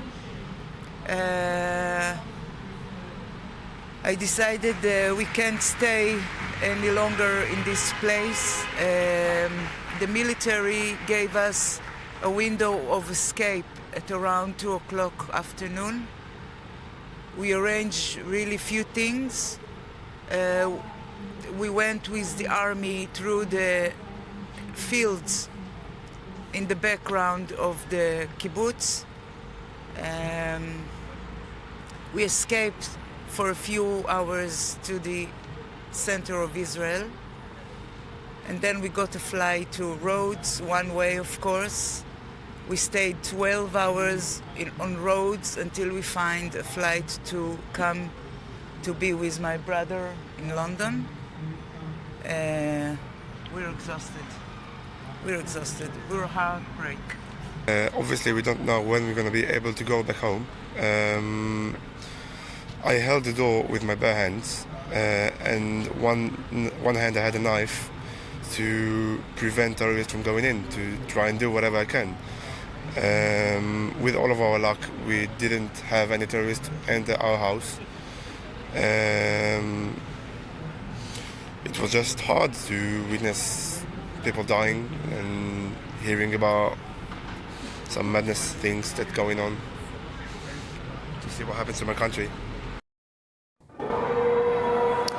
So an understandably traumatised family. The father was here too. He felt not up to speaking on camera. The mother, Segal, told me that 30 of her friends had been killed, and yet she hasn't cried. I suppose they're still in shock, and of course they consider themselves to be some of the lucky ones, really, because of course we know that 1,200 Israelis were murdered on that Saturday, and there's another 120 taken hostage, believed to be in Gaza, ranging from 9-month-old babies to little 4-year-old red-headed boys to old ladies and whole families. And interestingly, talking to this family, they were saying they bear no ill will to the people of Gaza. They said to me that in their view, Hamas has kidnapped the people of Gaza. They know that the people of Gaza do not want this, just as Israeli people do not want death, do not want conflict. But they do say that Hamas, that terrorist group, does need to be removed from Gaza. Catherine, thank you very much for your very moving report. That's Catherine Foster. She's there at the Israeli Vigil in London. Thank you. Well, I mean, a lot of us hear about the conflict, but a lot of us don't fully understand it. So I thought it would be, instead of doing a monologue, I thought, why do that when I could actually get a documentary filmmaker to give you a bit of background so you can understand how the conflict has started and what it's all about. So joining me is a gentleman called Roger Walters. Now, Roger has a keen interest in the history and complexity of what is going on currently in Israel. He's here with me now. Roger, thank you so much for joining me. Okay, so... Pleasure, Nana. Thank you, because a lot of people are listening to this and seeing this conflict and not really understanding what it's about. So can you explain the history of Palestine and the Palestinian people and how this comes to be, this sort of divided territory? I can indeed, as quick as I can. There is a major distinction between the land of Palestine and the people of Palestine. The land of Palestine was created just after the birth of Christ by the Romans, who forced the Jews out of their land and changed the name to Palestine. Originally, before that, it was called Syria, or part of Syria, southern Syria. And so the Jews were dispersed all across North Africa and Europe, as we know. And that land was always called Palestine right up until, well, even to the present day. The people of Palestine, on the other hand, were created by the Russians in 1964. Oh, wow. Yes, a lot of people know that. So the Russians were upset about the relationship between the US and Israel, and they felt they didn't have a good place or anybody to help them in the Middle East. So they got hold of Yasser Arafat, and they got him to create, they created the people of Palestine, and who didn't exist before 1964. They weren't recognized at the UN. They'd never been talked about. And that land would have been, was that Israel? Or where was Palestine initially then? Where so was Palestine was the whole of what is today Israel, plus what is the West Bank of the River Jordan, and it went right across into Jordan, what is Jordan today. So it's quite a much bigger area than what Israel is today. And the Gaza Strip was all part of that as well? The Gaza Strip was originally part of Egypt, and in the 1967 war, the Israelis conquered not only the West Bank but Gaza, and they gave it back. I mean, in a peace treaty with Egypt, they gave back the Sinai Peninsula, what they'd conquered, but Egypt didn't want back Gaza. They just didn't want it. So they tried to get it. So in 2005, Israel gave it back to the Palestinian Authority, or the PLO as it was in those days. And I think we know what happened subsequently with Hamas taking over.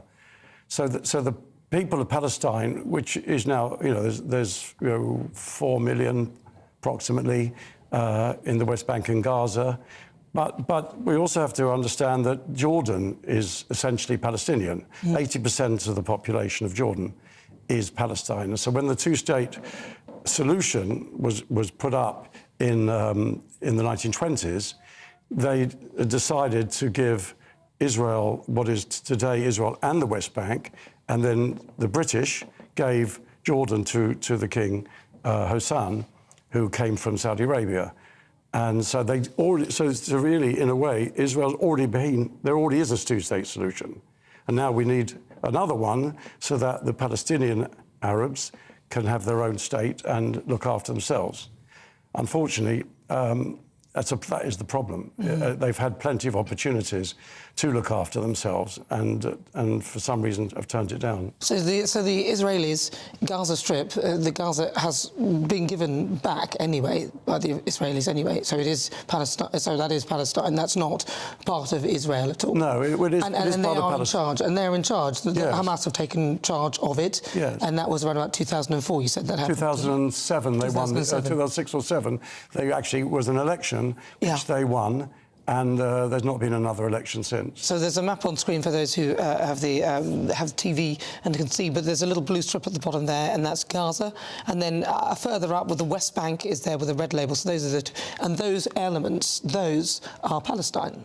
Yes, but also... but there are settlements within there, and that's Israeli people Well, that's who where live the within people there. have that's where the people of Palestine live.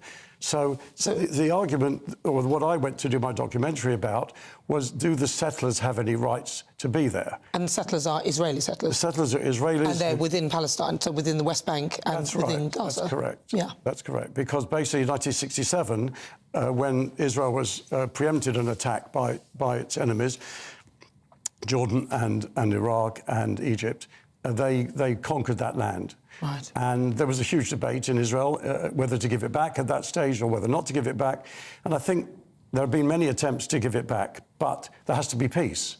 You can't give it back and they keep shooting and firing rockets. And it's mostly throughout the years, so since 2014, there's been quite a heavy conflict. And is it mostly rockets coming from Gaza into Israel, which is why they created this Iron Dome to protect themselves? Yes. So, and the Israelis haven't really retaliated as such. Is that kind of... There was a retaliation in 2014. But generally, they've been very restrained. I mean, a lot of people said they should have gone in many years ago, because it was quite clear that the Hamas were a bad bunch. Well, listen, there's so much to talk about. I know you've got a documentary on YouTube, but the people can actually watch it. It's generic, it's not one-sided at all. It's just giving a historical context. If people want to go and have a look at that, just to get that, where will they find that? Just find it on YouTube, just Settling the Facts. Yeah. That's what it's called, and hopefully I do actually put the unbiased facts in front of everybody from a legal perspective as well, the rights to the settlements. Yeah, just to give people a perspective, I mean, I watched it, I thought it was quite good. Roger, thank you so much. It's really good to talk to you. That, of course, is Roger. He's telling you all about his wonderful documentary that's on YouTube. It is generic, it's unbiased, so if you want to find out more about that, then please do that. OK, well, this is GBNews coming up to 22 minutes after 4 o'clock. I'm Nana Akua. On the way, it's time for the Great British Debate this hour.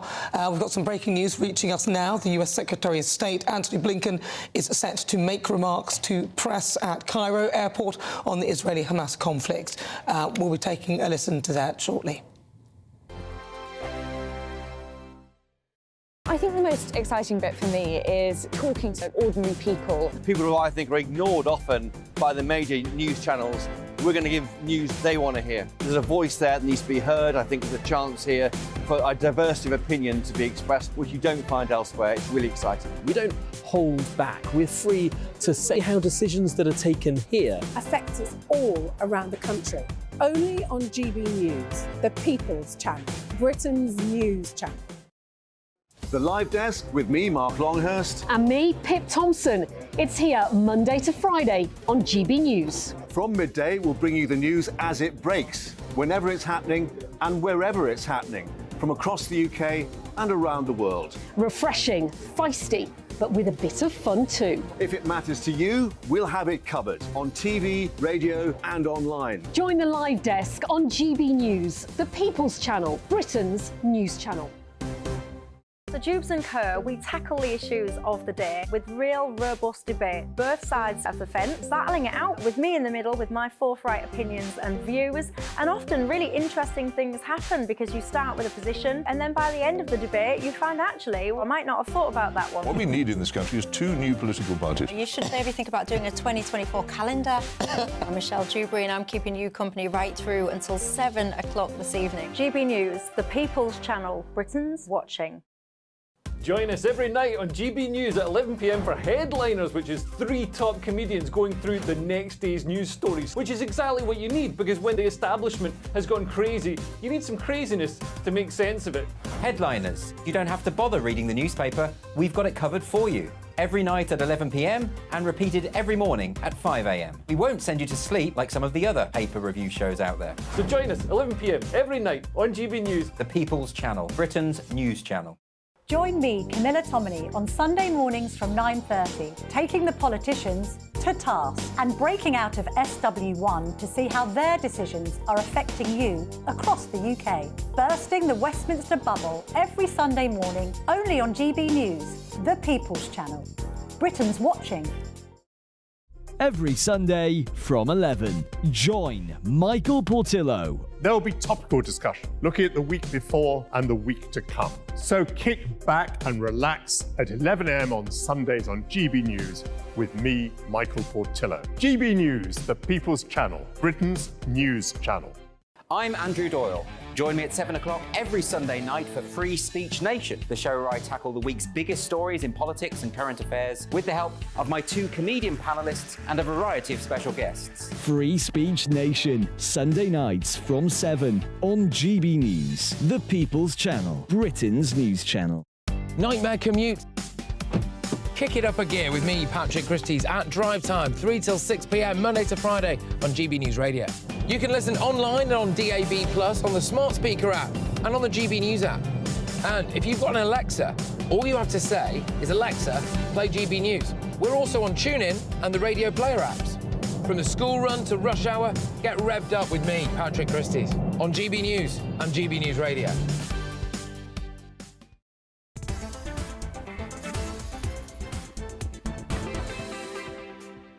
If you just join me, it's coming up to 27 minutes after 4 o'clock. This is GB News. We are the People's Channel. I'm Nana Akua. Now, I've got some live pictures to show you because we've got a setup there, and this is what you're seeing there is, of course, Gaza.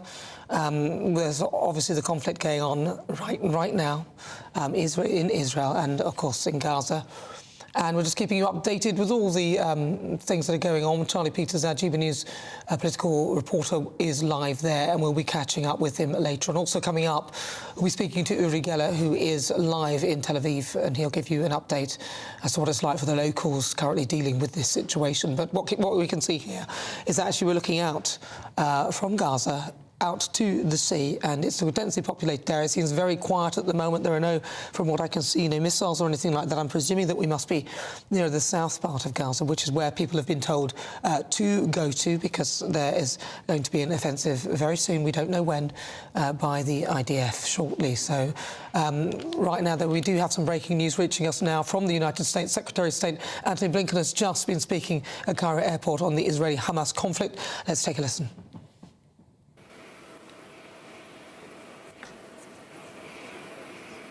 Good evening, everyone.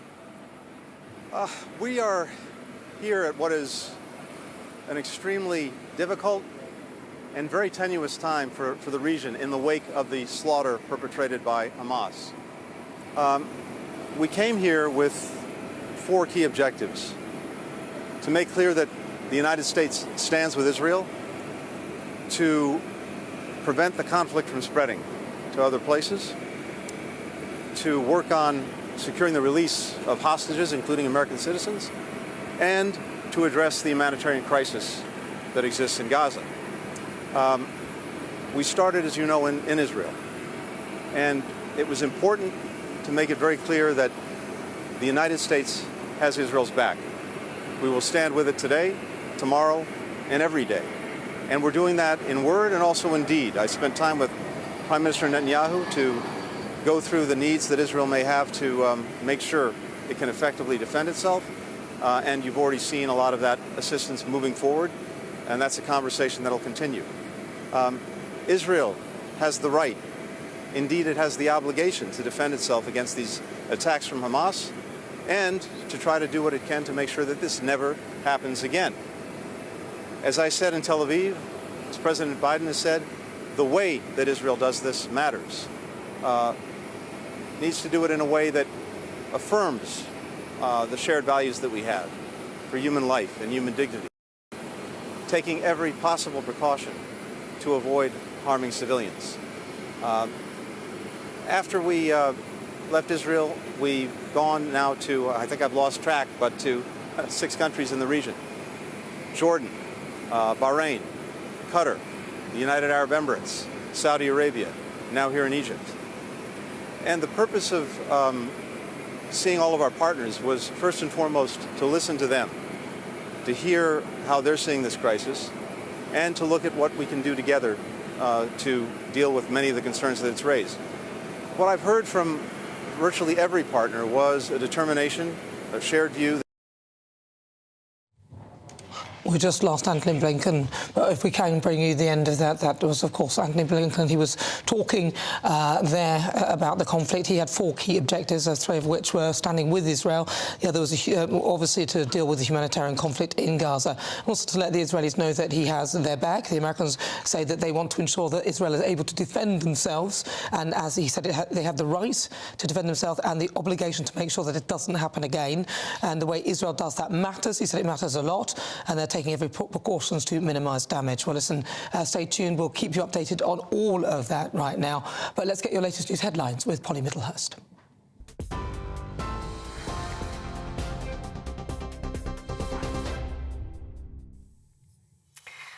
Well, let's just bring you the latest news headlines. We've just seen there Antony Blinken, the US Secretary of State, visiting Cairo and talking about helping out with the humanitarian crisis that's happening in Gaza. The people of Gaza have been asked to move from the north to the south, but it has caused a great deal of problems for that moving population. So some assurance, at least from the United States, that that will be addressed. Well, at the same time, the European Union's national leaders have backed Israel's right to defend itself, and they say as long as that is in line with humanitarian and international law.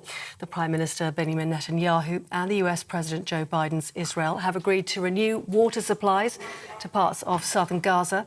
The United Nations warning that hospitals filled with wounded victims will run out of fuel and supplies in the next 2 days. Israeli military says it is allowing safe evacuations for the people in northern Gaza. Benjamin Netanyahu has convened his emergency council for the first time in a show of unity to prepare for what he described as the demolishment of Hamas in Gaza. It comes after the leader of Hamas met with Iran's foreign minister in Qatar, where they both agreed to continue cooperation. Well, in a separate development, a spokesperson for the IDF told GB News it's continuing to let people in northern Gaza move from their homes to safety. In another development today, 4 UK government flights carrying Britons have left Israel today, with 2 more expected later. The Foreign Office is telling British nationals in Gaza to be ready in case the Rafah border crossing in the south with Egypt is opened. It's currently the only route out of Gaza. And the Foreign Secretary, James Cleverly, told GB News the UK government is doing everything it can to get British nationals trapped in Gaza out. We have been liaising very, very closely with the Israeli government, with the Egyptian government, and we know that there have been talks to try and reopen the Rafah crossing. Now, that is the border crossing between southern Gaza and Egypt. At the moment, that is the only credible exit route from people from Gaza. We will continue to work to try and get that crossing reopened, although at the moment it is not open, and that is, of course, making humanitarian and consular support into Gaza incredibly difficult. Meanwhile, here in the UK, hundreds of people have gathered at a vigil in central London to commemorate Israeli victims of the Hamas incursion into the country. Many were draped in Israeli flags and posters saying, "Bring them home," with the names and faces of hostages captured by Hamas were being handed out. A police presence could be seen in the area, which was in Westminster in central London. Meanwhile, the Met Police says it is urgently viewing content posted online following the pro-Palestinian protest in central London yesterday. The force has released a picture of two women they're looking to identify who had images of paragliders attached to the backs of their jackets. The demonstration was mainly peaceful, without major issues, but 15 people were arrested as pockets of disorder broke out. More on all those stories by heading to our website, gbnews.com.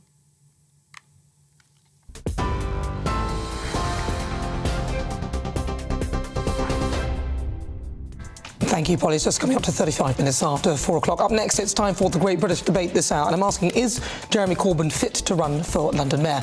I've got a poll up right now on X asking you that very question. Is Jeremy Corbyn fit to run for London Mayor? Cast your vote now. Send me your thoughts. Email gbviews@gbnews.com or tweet me at gbnews.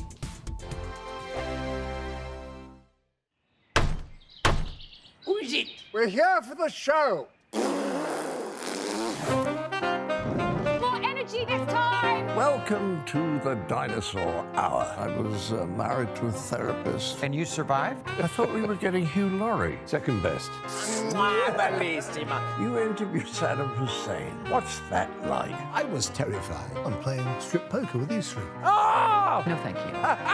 My CDs need to be put in alphabetical order. Are you going to be problematic again? The Dinosaur Hour. Sunday, the 29th of October at 9 on GB News. What you get for breakfast is something that, if we do our jobs right, you will wake up to news that you didn't know the night before. It's a conversation. It's not just me and Eamon. We want to get to know you, and we want you to get to know us. From 6, it's Breakfast with Eamon and Isabel. Monday to Thursdays on GB News. Britain's news channel. People in Britain, they love free speech, but they also love fair play. I don't care if I'm speaking somebody from a trade union, from the Labour Party, somebody from the SNP. And I think the viewers like to see that actually we can challenge one another, but in a positive way. We think we ask the questions that people want to ask, and often we ask the questions that we wanted to ask in Parliament but never got the chance to ask. So join us every Saturday, 10 a.m. till noon on GB News, Britain's news channel. Nightmare commute. Kick it up a gear with me, Patrick Christies, at drive time, 3 till 6 p.m, Monday to Friday on GB News Radio. You can listen online and on DAB+, on the smart speaker app, and on the GB News app. And if you've got an Alexa, all you have to say is, Alexa, play GB News. We're also on TuneIn and the Radio Player apps. From the school run to rush hour, get revved up with me, Patrick Christies, on GB News and GB News Radio. Westminster is going around in ever-decreasing circles, followed by the media. Britain is broken. How on earth did we get into this mess? But more importantly, how do we get out of it? Join me at 7 p.m, Mondays to Thursdays on Farage, here on GB News. We will have open, rational debate. We've got to work out how Britain moves forward from this. Join us here on GB News, the People's Channel. Britain is watching.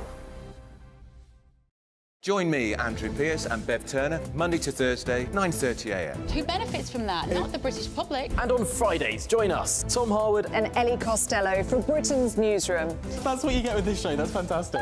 If it's happening, we're talking about it on Britain's Newsroom. GB News, Britain's news channel. GB News, unlike other broadcasters, isn't obsessed with the London-Westminster bubble. We think there's a nation beyond the M25, and that's why we talk about the issues that matter across the land. Join me on State of the Nation, 8 to 9 o'clock, Monday to Thursday, on GB News. Daisy's listening, and you should too. Now then, Lee Anderson here. Join me on GB News on my show, The Real World, every Friday at 7 p.m. I'm not eating bloody cat. Are you Delicious. mental? Open your mouth. OK, here comes a train. Reminds me of the scene in Singing in the Rain. Adam, is that a good one? Whoa! Join me at 7 on GB News, Britain's news channel.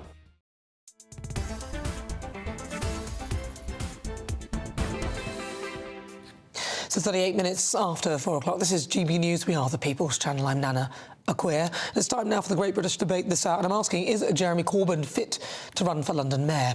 Now, the former leader of the Labour Party has dropped his biggest hint yet that he is planning to run as an independent candidate in the London mayoral race. He's telling friends that they would see him around a lot more and that he wasn't going anywhere. Now, this comes off the back of months of speculation that he's been planning on challenging the incumbent Sadiq Khan following his expulsion from the Labour Party. However, not only has this led to fears from his own side that he will split the Labour vote, handing the keys to City Hall to the Conservative candidate Suzanne Hall, but questions have also been raised about his suitability to hold such a high office.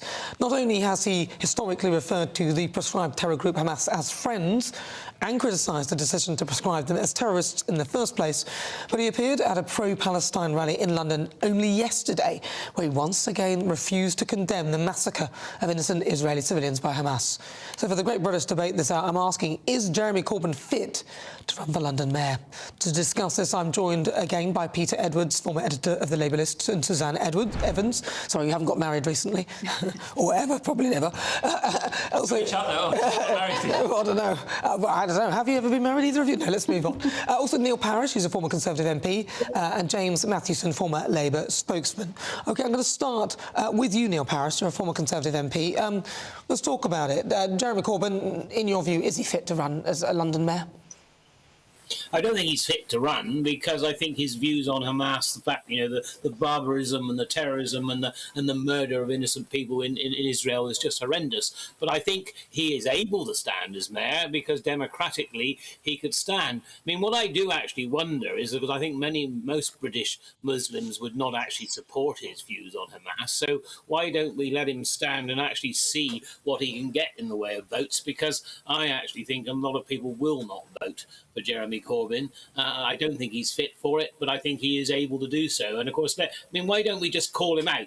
Are you going to stand, Jeremy, or not? At the moment, he just sort of fritters around, doesn't he? Saying, well, I might stand, I might not. I would call him out. Say, if you're going to stand, let's have your clear views on where you stand on Hamas. And if he will not condemn the barbarism and the terrorism of what they've done in Gaza to Israelis and Jewish people, then I think he is totally unfit. But he can democratically stand if he so wishes. Or is that code for we want him to stand so he can split the Labour vote so Suzanne Hall can get in? James Mathewson, you're a former Labour spokesperson. What do you think? I was going to say, just had to call out Neil on that. Great one, Anna, because I'm thinking you'd love him to stand, wouldn't you, Neil? It'd be a great attempt to split that vote, because that's the concern, and that is the genuine concern from Labour people like myself and from people, I'm a Democrat. I believe that he should be able to stand if he wants to, but it would be a dark day for the Labour Party. It'd be a dark day for any progressive out there. I believe at the moment we're facing attacks on progressive values all over the world, from, women's rights being stripped away in the US to, LGBT communities feeling increasingly marginalised. It'd be a real shame to see the Progressive Party of Britain being denied an electoral victory by somebody who used to lead it and by somebody whose ego has got the better of him, sadly. But you say about women's rights, but you do recall that the almighty Sir Keir Starmer, the Labour leader, was unable to say what a woman was for quite some time. So that would be a concern for many, many women. Do you know what I mean? I mean, I'm afraid we'll have to disagree on that, but regardless of that, Nana, when it comes to progressive values and when it comes to left-wing values, which obviously you and I may disagree on, we may disagree on the panel. However, I want to see those views represented, and to see somebody who says they agree with those views in Jeremy actually denying the party that has the chance to represent those views and to stand up for those values, it would be a real shame. Suzanne Evans. So I hope he stands, because I'd like to see Susan Hall. I think she's probably the best candidate, the Conservative candidate. But is he fit? Well, that's another question. Or is he got right to stand? Is he fit? I don't think so. And I think he again showed his true colours at the demonstration yesterday. He talked about and regretted the loss of life on both sides, but then went on to his usual cry of wanting to call out Israel for war crimes and to stop arms sales to Israel. No mention whatsoever about the covert arms that are coming from Iran and from Syria in an underground tunnel network across the Egyptian-Gaza border. No mention of that whatsoever. Or, of course, the weapons that Hamas gets on the black market. So what would he do?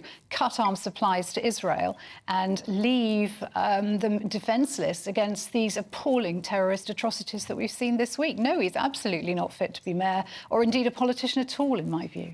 Peter Edwards. Jeremy Corbyn, he was a leader of the Labour Party. He was unsuccessful on nearly every measure. He was hopeless. I think many of us still.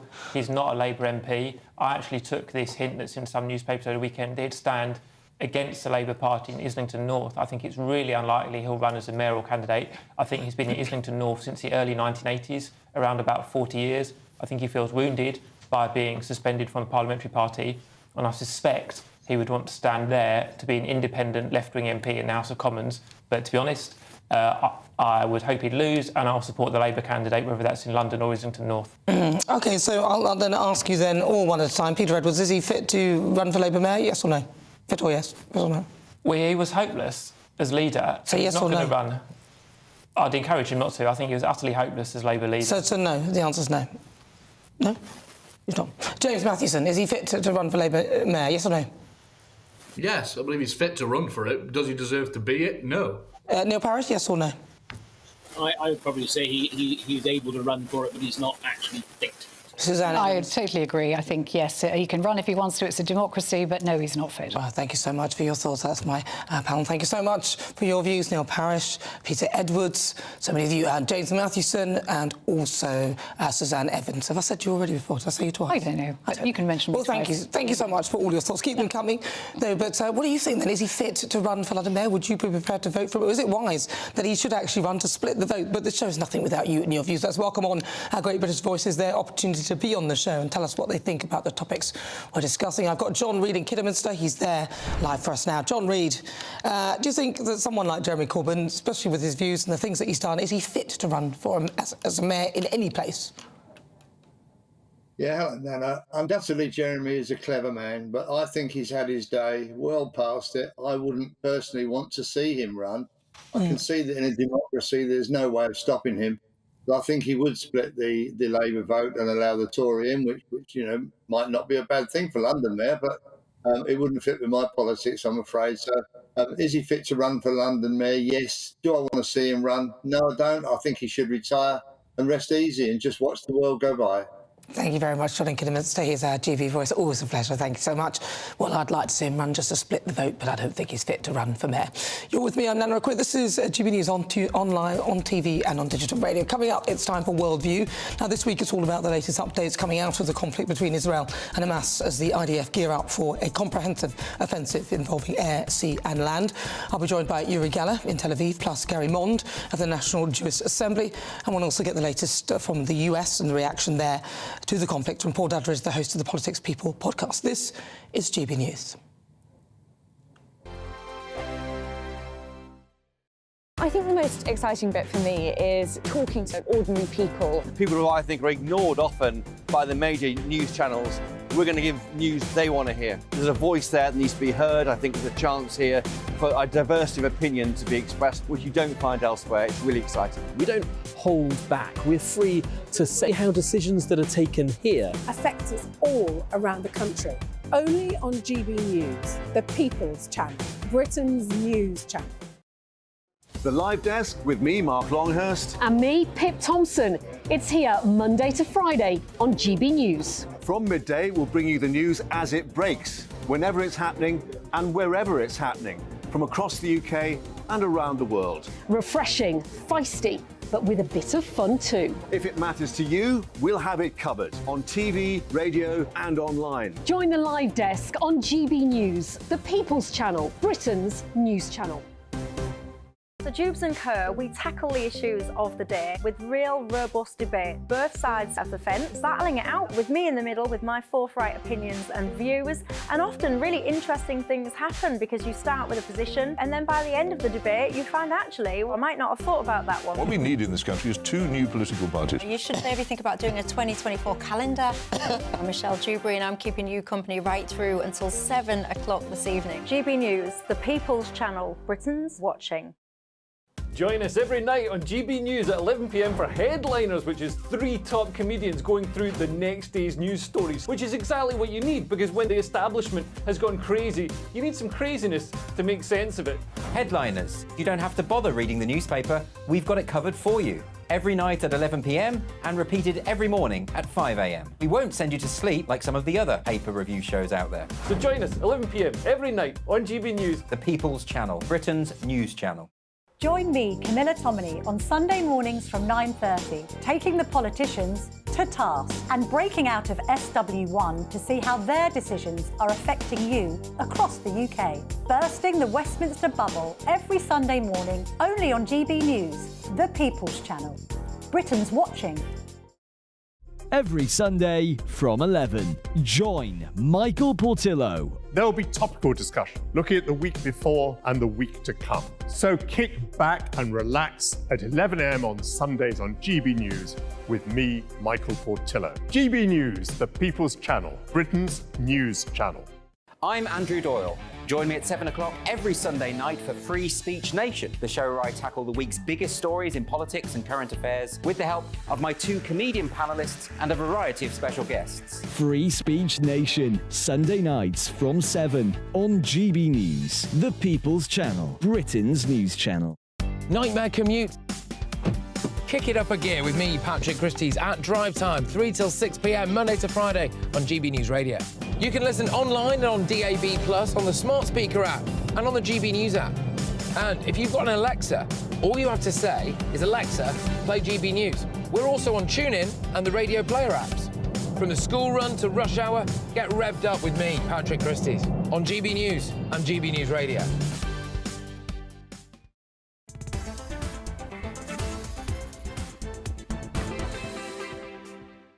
Good afternoon. This is GB News on TV, online and on digital radio. I'm Nana Akua. Welcome on board if you've just tuned in. Now, it's been 1 week on from the Hamas horrific attack in Israel, which killed 1,300 women, men, children, and sadly, the conflict is still raging. An Israeli military statement has revealed Israel are gearing up for a comprehensive offensive across land, air and sea, but are yet to give any timings or specifics. Now, the IDF statement added that soldiers have a strong emphasis on a substantial ground operation.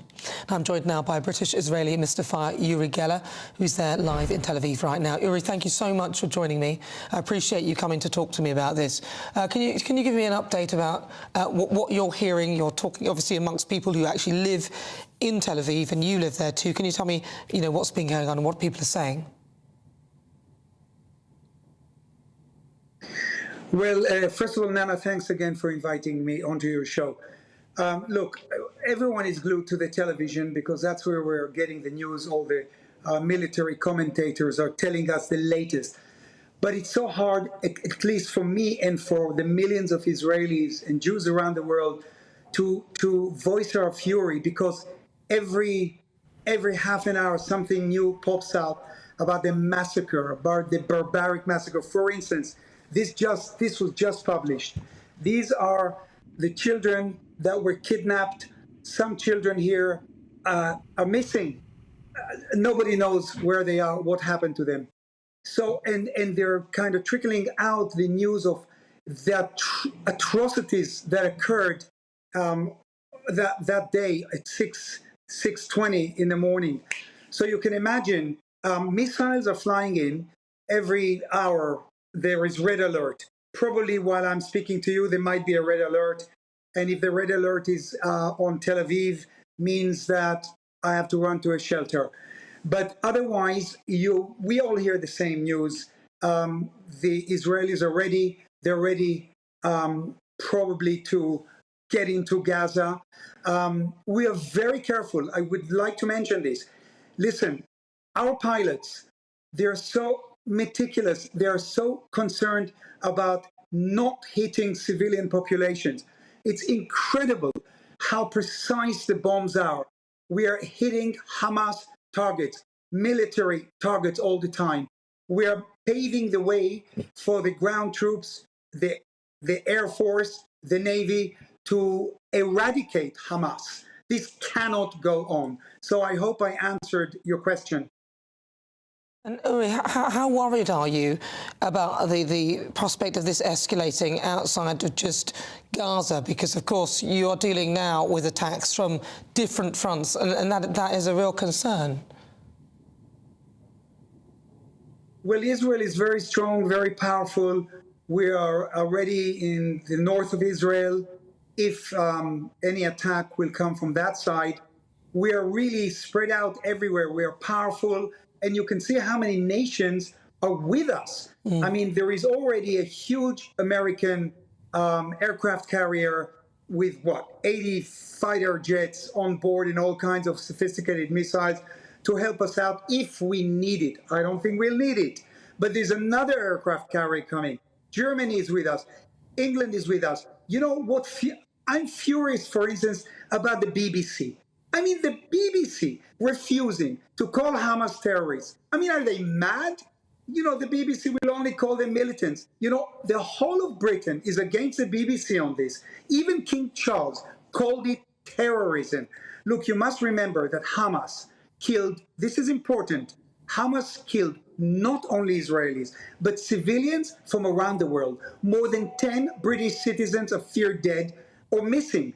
They have killed civilians from 17 countries, excluding Israel. They killed at least 260 young people at a music festival. People who went out to dance. This is, by the way, this is more than 10 times the number of people killed in the horrific terror attack at the Ariana Grande concert in Manchester. Do you remember that, Nana? Yeah, it was terrible. That sent shockwaves through Britain. So the only solution for Israel now is to completely destroy Hamas. Well, in the same way that Britain knew it had to completely defeat the Nazis and completely destroy ISIS. There is no other way, Nana. Uri, thank you so much for telling us, giving us an update. Really appreciate it. Stay safe, and we'll hope to get to speak to you again shortly. Take care. Thank you very much. That's Uri Geller, who's live in Tel Aviv. Joining me now in the studio is Gary Montes, the chairman of the advisory board of the Jewish National Assembly. Gary, welcome. Thank you so much for joining me. Thank you for having me. So, Gary, I want to talk to you about what is the feeling amongst your association and those around you? Because obviously we've got protests, which are they're not Hamas, they're not pro-Hamas. We must stress that a lot of people there are pro-Palestine, but we're praying that we don't want people. Obviously, it's against the law in this country to be promoting terrorist organisations and showing that. So, what is the feeling amongst your community? Because I know some people were frightened to go to school, some of the schools were closed, people won't wear their Jewish, symbols and things like that. There's certainly a high degree of concern and nervousness, without a doubt. I think that the main attitude is that we want to see Israel have freedom to actually execute this war as it sees fit. The Prime Minister of Israel, Benjamin Netanyahu, has made it very clear that he wants to see Hamas wiped out.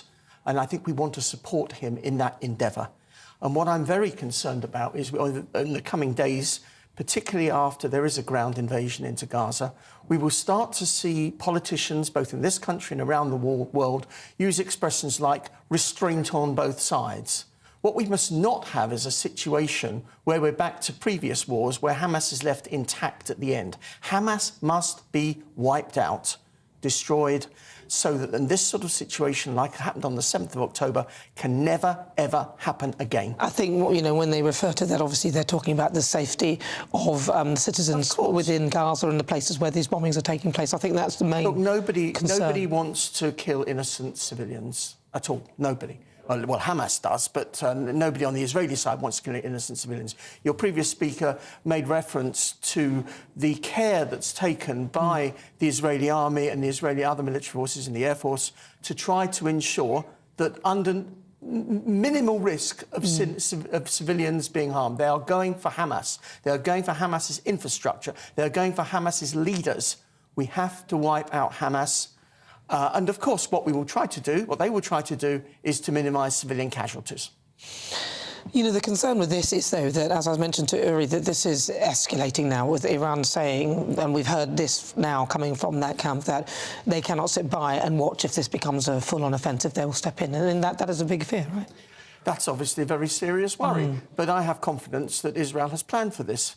We've been hearing for many, many years, successive Israeli prime ministers have said that Israel knows how to defend itself. Now we will find out if they were right. I believe they were.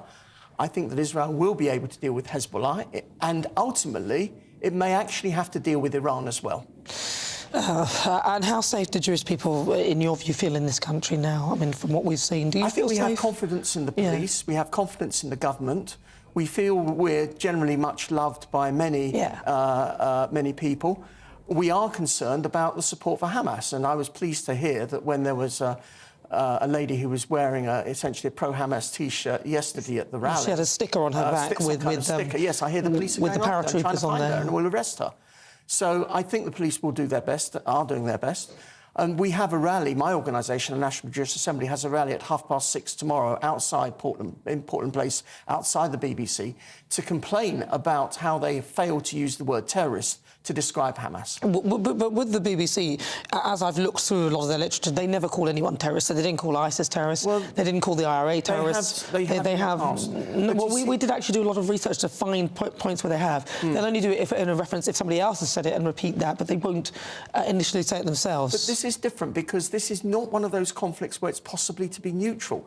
And you must compare this with, for example, the IRA. Now, the IRA were widely referred to as terrorists. But what the difference between the IRA and Hamas is that the IRA were not genocidal terrorists. I actually have a slightly additional point to make here to many others in the community. I would refer to Hamas as genocidal terrorists because their interest is in murdering Jews, quite simply. The IRA didn't set out to murder all Christians. The Hamas, on the other hand, set out to murder Jews in Israel and would murder them elsewhere if they could. Well, Gary, thank you so much for talking to me. It's really good to speak to you again. And, again, hopefully we'll invite you back to update us. This is GB News on TV, online and on digital radio. I'm Nana Akua. Stay tuned with us because we've got loads more to come in the next hour.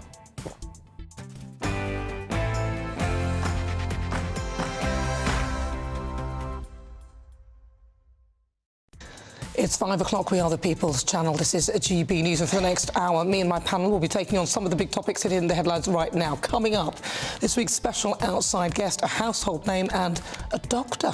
He's one of the country's most prominent radio DJs. He will be with me very shortly. Then it's time for the Great British Debate this hour. And I'm asking, is the electric car dream over? But first, let's get your latest news headlines with Polly.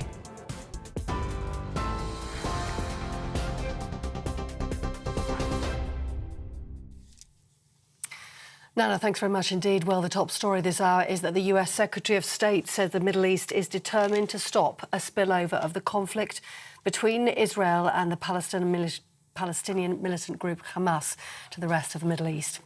He spoke on the tarmac as he was leaving Cairo. Antony Blinken saying the US is putting in place with the UN and Egypt help to get assistance to those people who need it. He also said the Rafah crossing between Egypt and Gaza will be reopened. It's after the European Union's national leaders back Israel's right to defend itself in line with humanitarian and international law. Israel's Prime Minister Benjamin Netanyahu and the US President Joe Biden both agreed earlier to renew water supplies to parts of southern Gaza. And the United Nations warned that hospitals filled with wounded victims would run out of fuel and supplies in the next 2 days. Mr Netanyahu convening his emergency council to prepare, meanwhile, for what he described as demolishing Hamas in Gaza. Well, a spokesperson for the IDF told GB News it is continuing to let people into northern Gaza move from their homes to safety.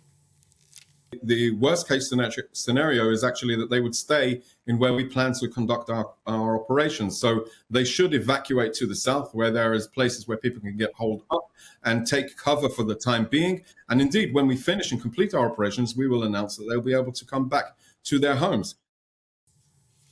Meanwhile, 4 UK government flights carrying Britons left Israel today. 2 more are expected later. The Foreign Office is telling British nationals in Gaza to be ready in case the Rafah border crossing with Egypt is opened. It's currently the only route out of the territory. The Foreign Secretary, James Cleverly, telling GB News the UK government is doing everything it can to get British people trapped in Gaza out. We have been liaising very, very closely with the Israeli government, with the Egyptian government, and we know that there have been talks to try and reopen the Rafah crossing. Now, that is the border crossing between southern Gaza and Egypt. At the moment, that is the only credible exit route from people from Gaza. We will continue to work to try and get that crossing reopened, although at the moment it is not open, and that is of course making humanitarian and consular support into Gaza incredibly difficult. Hundreds of people have gathered at a vigil in central London today to commemorate Israeli victims of the Hamas terror attack. Many were draped in Israeli flags, holding posters saying "Bring them home," with flyers being handed out featuring names and faces of those taken hostage by Hamas. A strong police presence patrolled the event, which took place in Westminster in central London. Now, the Shadow Foreign Secretary says the rise in anti-Semitism in the UK is abysmal, and Jewish children should feel safe going to school. David Lammy, whose constituency has a large Jewish community, told GB News children should feel safe and be protected by law. He also said the advice from police is that Jewish schools can open. The rise in anti-Semitism is abysmal. We must stand up to this hate. The idea that there are school children not attending school through fear, not wearing uniform through fear, people taking off the Star of David, hiding, pretending that they are not of Jewish faith is entirely unacceptable. And I stand in solidarity with Jewish communities at this time, who must have the full protection of the law. David Lammy. Now, the Metropolitan Police says it's urgently viewing content posted online following the pro-Palestinian protest in central London yesterday. The force has released a picture of two women there looking to identify who displayed contentious images of paragliders said to glorify Hamas paragliders who attacked Israel. The demonstration was mainly peaceful, without major issue, but 15 people were arrested as pockets of disorder broke out later on in the evening. You're with GB News across the UK on TV, in your car, on digital radio and on your smart speaker by saying play GB News. This is Britain's news channel.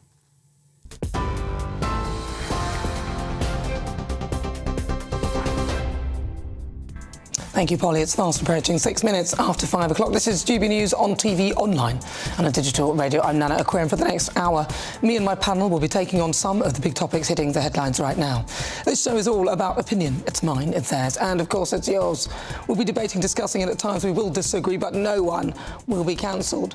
So joining me today is broadcaster and journalist Danny Kelly, and also broadcaster and author Christine Hamilton. Still to come each Sunday at 5, I'm joined by a celebrity, a former MP, or someone who's had an extremely interesting career. Take a look at life after the job.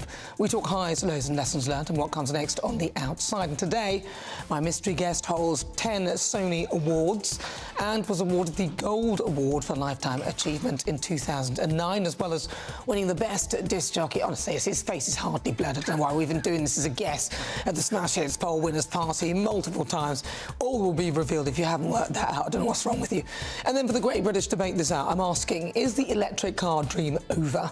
Now, among a spate of recent fires, it's been revealed today that unless Rishi Sunak can strike a deal with the EU, Britons could be slugged an extra £6,000 on the price of EVs. So is the dream over?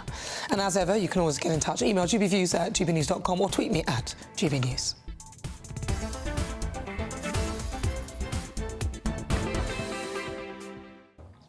So, each Sunday at 5, I'm joined by a celebrity, a former MP, or someone who's had an extremely interesting career. Take a look at life after the job. We talk highs, lows, lessons learned, and what comes next on the outside. Now, this week, I'm joined by a very, very special guest. He's renowned as a radio DJ, a TV presenter, and also holds honorary doctorates, one from the University of Bath, in respect of his contributions to media and charity industry. He's a man of many talents and accolades to back up this claim. He holds 10 Sony Awards and was awarded the Gold Award for Lifetime Achievement in 2009, as well as winning the Best DJ Award at the Smash Hits Poll Winners Party multiple times.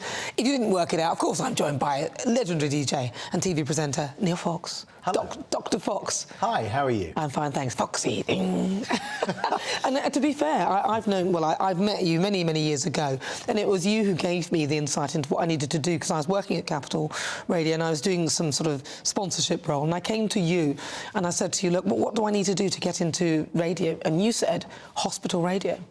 Did it work? Yes. I'm here now. That's what I did. I started in hospital radio. I mean, that always was many years ago, and probably still is a pretty good way to get in for people. Like whether you want to be a TV presenter or radio presenter, you just got to somehow find a way to get your foot in the door. And once the door's open, you need to sort of somehow be able to force it open a bit more. But there are so many opportunities now for people to get on board from all kinds of backgrounds, and that's brilliant. And I think more and more people are trying to get into it. But again, it's still tough. You've still got to, long hours, low pay for people that start with. Oh, doing it yeah, all for it's free. terrible. You know what it's like.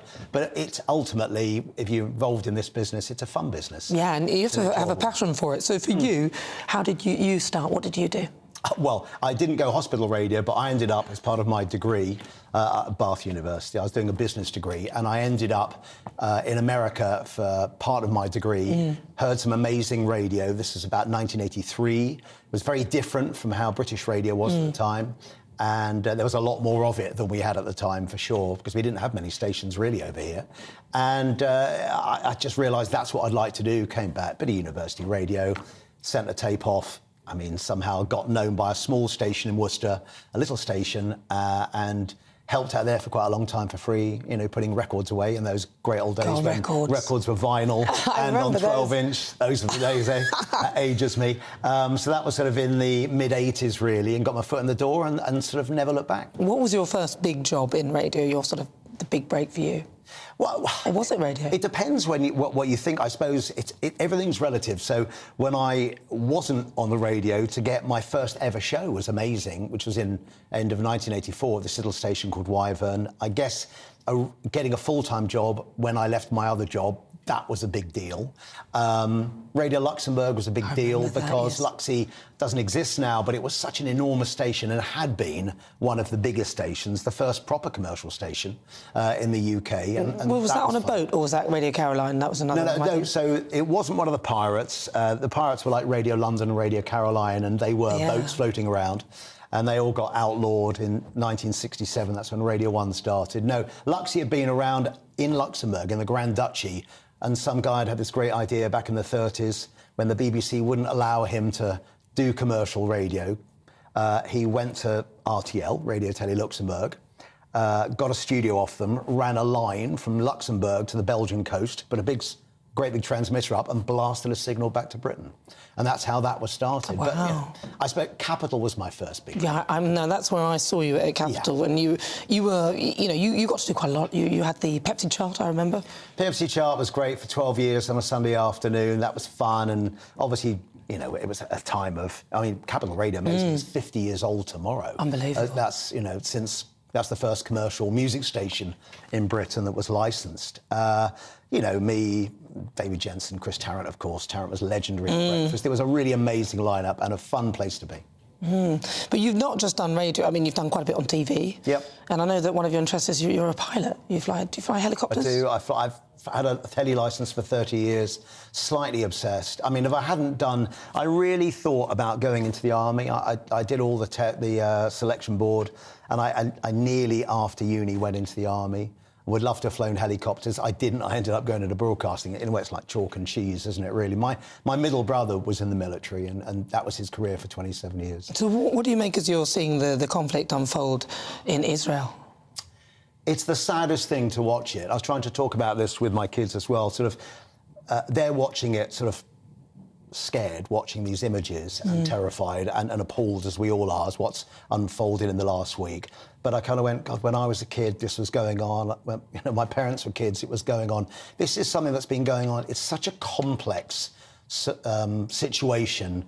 I mean, what we've seen, though, in the last week has been disgusting, really, from Hamas, and these attacks have been shocking. And now it is shocking, although you understand that Israel has really got to do something about this now. But also it's terrifying watching just the might build up, because you wonder what the hell's going to happen next. I think, I don't understand the complexities of that region enough really to comment on it, just to know from a humanitarian point of view, it's just horrendous watching it. And you wonder, how can it stop? How can it ever change? How can it ever how can they find a solution? Because one day you pray that they find a solution for everyone in that region so they can live peacefully. I'm just so concerned for the Israeli troops going into that area of Gaza. I just feel that it feels like a trap. It feels like it'll be booby-trapped and everything. I'm just scared for them to do that, and the potential, involvement of Iran. But, we'll keep people posted on that throughout on GB News. So for you then, as you look on, what are you doing now then these days? I know sometimes you've covered for Mark Dolan a few times and you've done things like that. That was a really fascinating... I mean, look, music radio has always been a fun way of escaping sometimes from the norm of horrendous news and what's going on now. I think people, like the escapism of music radio. I've done it for so long now. I did find covering for Mark and some other shows fascinating to not have the comfort of going to a song, so you could talk. Always before, you just thought, right, OK, shut up, play a song. Now I couldn't do that. And I found it really interesting doing Talk TV. I found that fantastic. No, I mean talking on TV rather than Talk TV. I thought, get out. I hate to talk about your rivals. No, but so I found doing sort of this kind of television fascinating, and I'd sort of like to do more. Really, I have been building, though, a business over the last 3 years. And actually, I kind of think of all the fun things I've done so far has been fantastic. But I think, weirdly, I'd like to think that they're all leading up to what I'm going to do next. So your business is what's that? Running a business. It's a music platform. It's an app, and it's a network that hopefully connects people together around their favourite songs. I won't say too much, but it'll launch next year, and that'll be fun. But I think that sort of brings together all the things that I've loved about people, audiences, music, entertainment, and it brings it all together in one space. Oh, I hope you'll give me an exclusive. Of course I will. Oh, well, that's it. You said it now. We've got it on tape. Got it on tape. You said happy to come and talk about it another time. Yeah, definitely. And what, in your view, then, your biggest moment in your career, if you were to, just because you've had a fantastic career, you've done loads of things, and obviously you've still got loads of things more to do, but if you were to find the thing that you think is maybe... Well, I guess, look, there are two things that I've always found. Look, one, getting that Lifetime Achievement Award was fantastic because... And that's not just as someone who plays music. That was amongst all broadcasters that year. So that did feel particularly special when your peers recognise they think you're doing a good job. That was a moment. And I guess I was really... when we did Pop Idol, that was a really... Oh, Pop Idol, yeah, that was great, wasn't it? Not that it was my idea, but I was really happy to be part of it. And I guess doing a show like that was a whole new type of television. And my God, it hasn't stopped since, has it? But that was 2001 when that started. And that's when tech, I guess it was people being able to phone in a vote. So the technology had allowed people to get involved in a way like the old gladiator rings. It was the thumb up or thumb down, but you could do it on your phone from home. And I did love doing that, and that was an exciting time, just because that first series with Will and Gareth... I remember that. Amazing. Gosh, that was good, wasn't it? 22 years ago, scarily. But that was such a big moment, and people were talking about it. They were even talking about it in Parliament, which was crazy. But it had an impact, and people were loving it. Well, listen, I'm definitely going to get you back when you launch your business idea, but before you go, we're going to be talking about electric cars. Yep. Now, I'm just wondering, what's your take on them? What do you think? Have you got one? We had one for a year, and like many people, suffered from range anxiety. Oh, God, yeah. So, and it was brilliant for going around town, not brilliant for going on a run. I think the big problem, we're going to face it in a couple of years' time, when those batteries, which are some of the least green things to produce, start needing replacing, and they're going to be £6,000, £7,000, £8,000. They can't be recycled. I think people are going to get some very big, hefty bills on their electric cars because they don't last forever. I think the great thing about electric cars, they create zero emissions. The bad thing is... when you're driving, not when they're being made. There's no emissions coming out of the tailpipe. So from that point of view, they're great. I think they're one of the least green cars to produce, though. And shipping these batteries around the world... So heavy as well. They're very heavy. They are... I think there are some clever hybrids coming around now, and I think what the sort of normal motor manufacturers are doing with petrol and really clean diesel is making them super efficient. I think there's a better hybrid solution. I think than necessary. Because also, if everyone got an electric car, it wouldn't work out. All these wires hanging off. Oh God, no, it's awful. It's just a trip hazard. I've seen somebody near my house. He gets the wire and it goes out from his window, and actually, this one time when I see him do it, I just suck my teeth. I go. That's terrible. Scary. Dr. Fox, thank you very much for joining me. Really good to talk to you. Nice to talk to you too. That is, of course, legendary TV presenter and radio presenter Dr. Fox. This is GB News. If you've just tuned in, welcome on board. It's just coming up to 18 minutes after 5 o'clock. On the way, I'll be bringing you the latest on the conflict between Israel and Hamas. We'll also bring you all of those updates, and we'll go live, hopefully, and get in touch with Charlie Peters, who's in Tel Aviv. But next up, it's time for the Great British Debate this hour. And I'm asking, is the electric car dream over? But first, let's get an update with your weather. Hello there, I'm Jonathan Vautry here with your latest GB News weather forecast provided by the Met Office. There is a fine couple of days ahead for many of us, and there's a lot of nice conditions around throughout the rest of this afternoon and evening as well. The showers we do have across northern Scotland will be easing back a touch. Might see some isolated mist and fog patches forming overnight as well, and temperatures will certainly be dropping off for many of us once again. Another chilly night on the cards, low to mid single figures in many of our towns and cities, but a touch of frost is certainly possible in some rural areas as well. So you may well need some extra layers as you start off the day on Monday morning. Will be a touch more cloud around on Monday compared to what we have seen throughout this weekend. So the sky's a bit milkier and sunshine hazier in places, but some sunshine trying to poke its way through and still largely dry for most of us. Showers just fringing into the very far southeast of England. Might still see some across northern Scotland as well, where it will be a breezier day. The wind's also strengthening across southwest England. Temperatures up by a degree or so in a few places, generally around 11 to 13 degrees Celsius. This rain in the southwest, though, is a signal of things to come. This area of low pressure will be gradually pushing its way northwards as we head throughout the rest of the week. High pressure on Tuesday, though, clinging on to the far northeast, so Scotland, after a pretty chilly start, seeing a decent amount of sunshine throughout the day. Elsewhere, this shield of cloud will be pushing its way northwards as we start to see gales developing across parts of Wales and southwest England, and this rain will then start spreading its way northwards as we head throughout Wednesday and Thursday, perhaps very heavy in places. That's all for now. Bye-bye.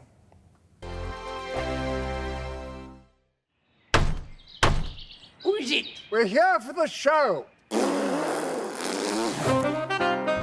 More energy this time! Welcome to the Dinosaur Hour. I was married to a therapist. And you survived? I thought we were getting Hugh Laurie. Second best. You interviewed Saddam Hussein. What's that like? I was terrified. I'm playing strip poker with you three. Oh! No, thank you. My CDs need to be put in alphabetical order. Are you going to be problematic again?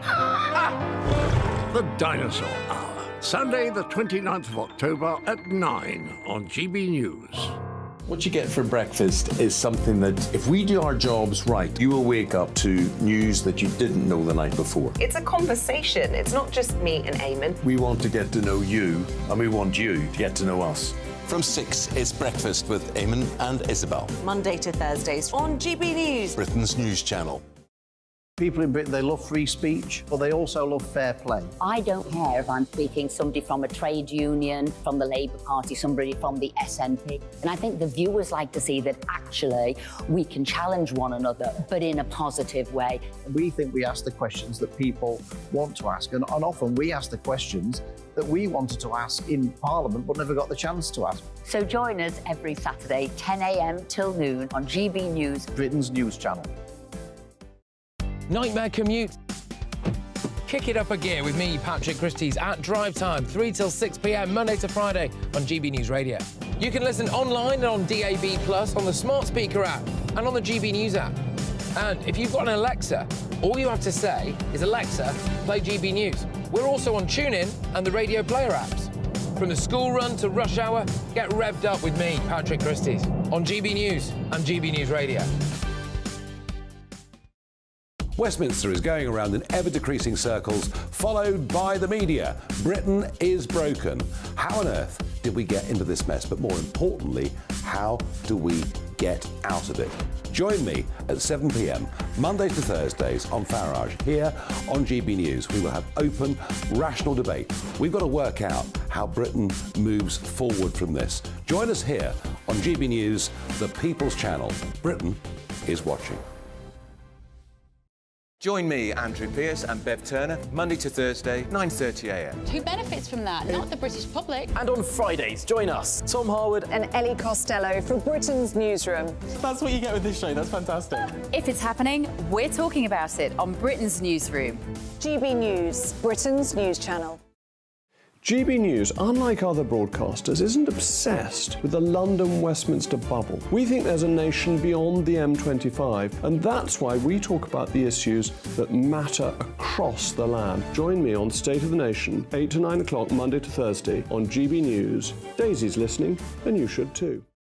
Now then, Lee Anderson here. Join me on GB News on my show, The Real World, every Friday at 7 p.m. I'm not eating bloody cat. Are you Delicious. mental? Open your mouth. OK, here comes a train. Reminds me of the scene in Singing in the Rain. Adam, is that a good one? Whoa! Join me at 7 on GB News, Britain's news channel.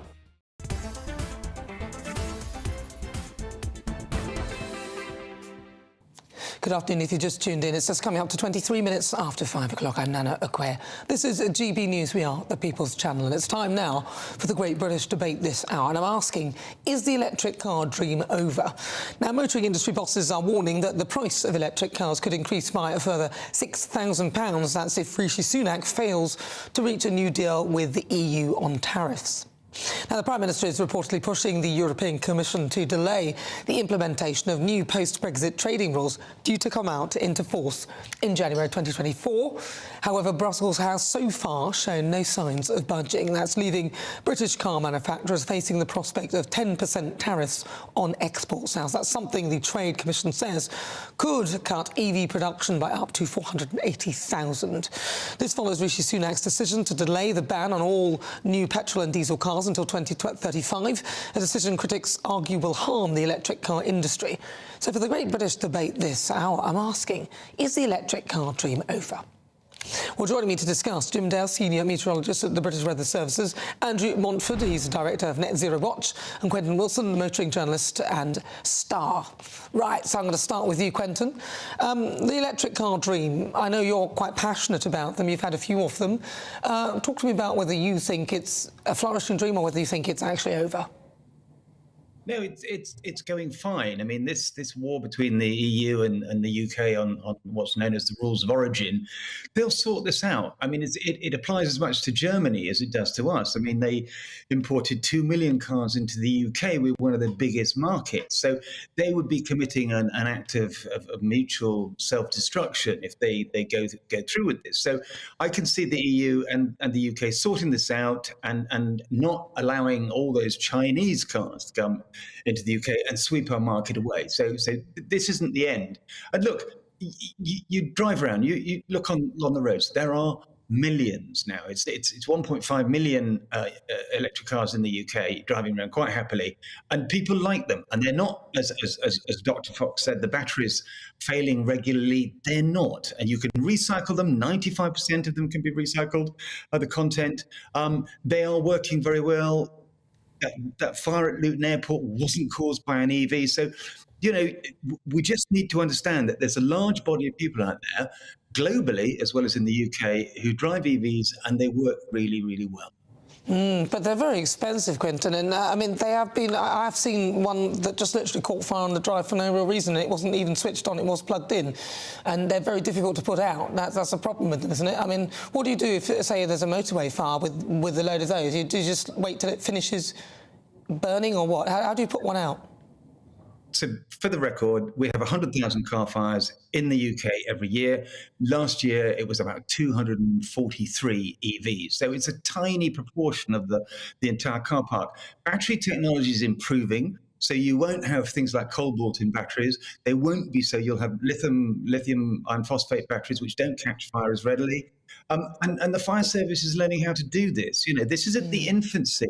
Technology. So, you know, as I keep saying to you on a regular basis, let's not shoot it down and destroy it, because ultimately it's good for jobs, it's good for the UK, it's good for air quality, and it's good for energy security. And quite soon we're going to see oil go through the roof. Well, let's get Andrew Montford in there. He's a director at Net Zero Watch. Andrew. Hello. Yeah, I mean, there's a few things there. I think what Quentin said about batteries improving is true, but there is a major problem with EV batteries in that they do set on fire spontaneously, and in particular they do that when the car is parked. Now, petrol and diesel engines do also burst into flames, but it tends to be when the car's moving, and therefore it's not going to cause damage to anything else. So there is an issue there, and I think that also applies to hybrids. To come back to your original question, though, is the EV dream over? Certainly, I think if we get an extra £6,000 on the cost of an EV, then yes, it almost certainly is over, because they're a toy for rich people at the moment. They're very, very expensive, even once you take into account the subsidy. But there are a whole lot more problems coming down the line that are going to make it very, very difficult for EVs to expand. The most important one, and one that is not talked about very much, is the capacity on the distribution grid. That's the electricity wires through our towns and villages. They don't have the capacity for everybody to have an EV. So essentially, if we want the EV dream to continue, then we're going to have to dig up every single urban road in the UK, and that is going to cost the most extraordinary amount of money, which we just don't have at the moment. Jim Dales was rolling his eyes at the prospect of digging up all the streets in the UK. I mean, come on, why are you rolling your eyes? I'm rolling my eyes because it's not true, that's why. Well, of course it is. How are you going to put the charging points in and stuff? They're going to have to dig up the streets. You can't just stick them temporarily. Yeah. What Andrew just said is just exploding something that is probably not going to exist. The evolution of electric cars, of hybrids. I listened to Dr. Fox as well, who talks a lot of sense in this. One word not mentioned, by the way, and remember, I'm a meteorologist. Lower climate changing gases is the be all and end all as far as why we're going in the electric version. Yeah, there is a halfway house. It's hybrid. I drive a hybrid car. I think there's no stopping this. I think we're around about 15% of all cars now are electric. Yes, there is, and there will be problems along the way that need to be solved. The same problems that occurred with petrol and diesel cars in their infancy, and still, and they blaze, as Quentin's already said. I take what Quentin said. He talks a lot of sense. He knows the industry, and from a purely pollution point of view and climate changing point of view, this is the direction of travel. And it doesn't matter what Andrew says in supporting the fossil fuel industry, which is what he's doing. This is coming, despite the problems with Brexit and with Johnson's meddling around with that, and has left us in a little bit of a difficult situation. But Quentin's right. That will be got over. That's for the politicians to get over, and it will be. Well, you say this is a direction of travel, but if people don't have the extra money, I mean, one EV is about 44 grand at the moment. An extra 6 grand will make it about 50 grand. I don't have 50. I can't afford one. I'm going to stick with my Citroen C1. You know, why? Sorry, Quentin, go. Yeah. Quentin, you go. Absolutely. Here, I mean, Andrew's made a couple of points here. There are no subsidies for electric cars anymore. Diesel cars absolutely catch fire when they're standing still. The Vauxhalls are fairer. Vauxhall had to do a huge recall on that. When we're saying these things on national television, we must be sure of the facts.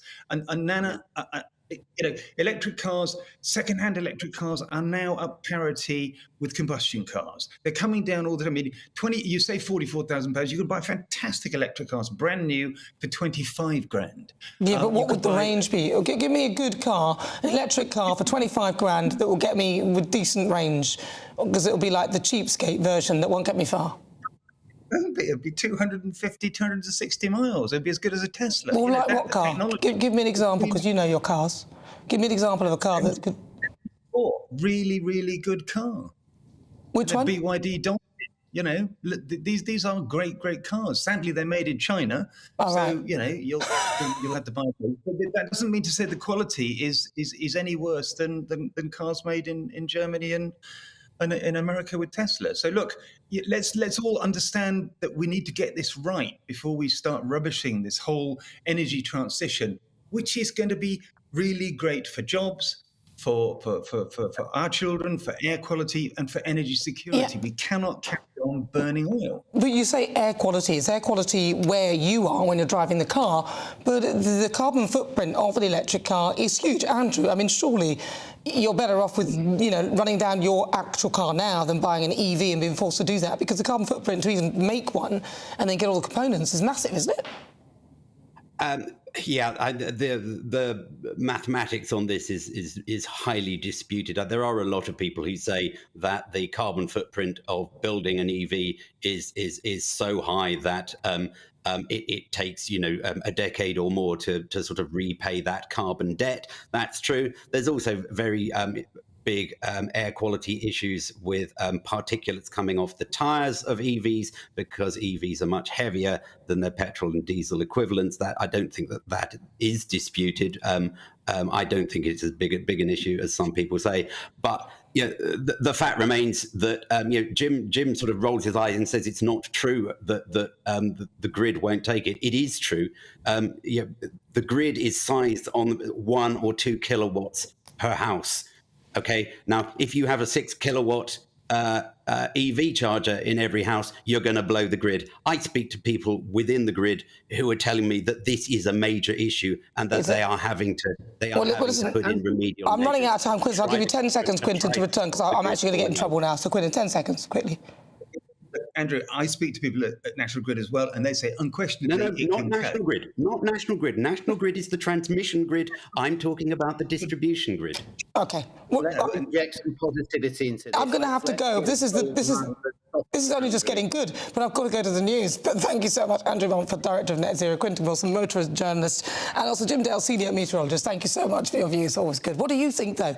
Is the electric car dream over? Are you going to buy one? I don't think so. This is GB News on TV, online and on digital radio. We will continue with the Great British Debate, and I'm asking, is the electric car dream over? You'll hear the thoughts of my panel, Christine Hamilton and Danny Kelly. But first, let's get your latest news with Polly.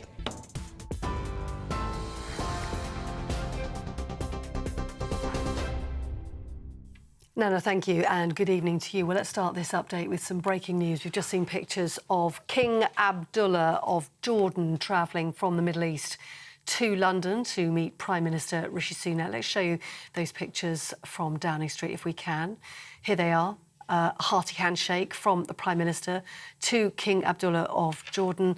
This coming after a fervid round of talks by world leaders with others as they all try to inject diplomacy into the conflict between Israel and Hamas. The US Secretary of State Antony Blinken just paying a visit within the last couple of days to the Crown Prince Mohammed bin Salman in Saudi Arabia on his visit to Riyadh. And he's just left Egypt following talks there about the Rafah crossing from Gaza to Egypt. He was speaking actually in Cairo, underlining the 4 key objectives the United States has been addressing in talks with leaders in the region.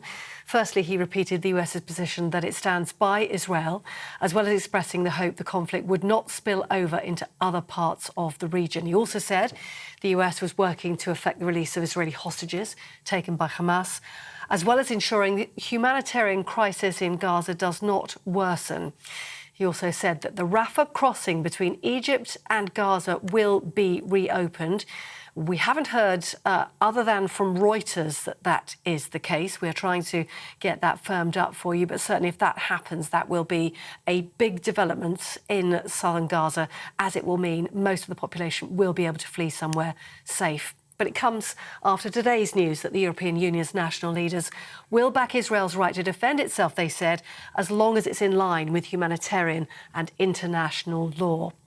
Meanwhile, Israel's Prime Minister Benjamin Netanyahu and the US President Joe Biden have both agreed to renew water supplies to parts of southern Gaza. And the United Nations has warned that hospitals filled with wounded victims will run out of fuel and supplies in the next couple of days, as Mr Netanyahu convened his emergency council to prepare for what he called the demolishing of Hamas in Gaza. A spokesperson for the IDF told GB News it is continuing to let people in northern Gaza move away from their homes to safety. Well, as far as UK nationals are concerned, 4 government flights, we understand, carrying Britons have left Israel today. 2 more are expected later. The Foreign Office is telling British citizens in Gaza to be ready in case that Rafah border crossing with Egypt is opened, as hinted at by the US Secretary of State Antony Blinken earlier. It is currently the only route out of the territory. And here the Foreign Secretary, James Cleverly, telling us at GB News the UK government is doing everything it can to get British people trapped in Gaza safe passage out. Well, here in the UK, hundreds of people have been gathering at a vigil in central London to commemorate the Israeli victims of the Hamas terror attack. Many, draped in Israeli flags, were holding posters saying "Bring them home," and flyers were handed out featuring the names and faces of those taken hostage by Hamas. There was a strong police presence in the area. It took place in Westminster in central London. Meanwhile, the Metropolitan Police said it's urgently viewing content posted online following a pro-Palestinian protest in central London, which happened yesterday. The force has released a picture of two women they're looking for. Those two women were displaying contentious images of paragliders said to glorify Hamas and the paragliders who first attacked Israel last Saturday. The demonstration was mainly peaceful, without major issue, but 15 people were arrested, the police said, as pockets of disorder broke out later on. Well, more on all those stories are available by heading to our website, gbnews.com.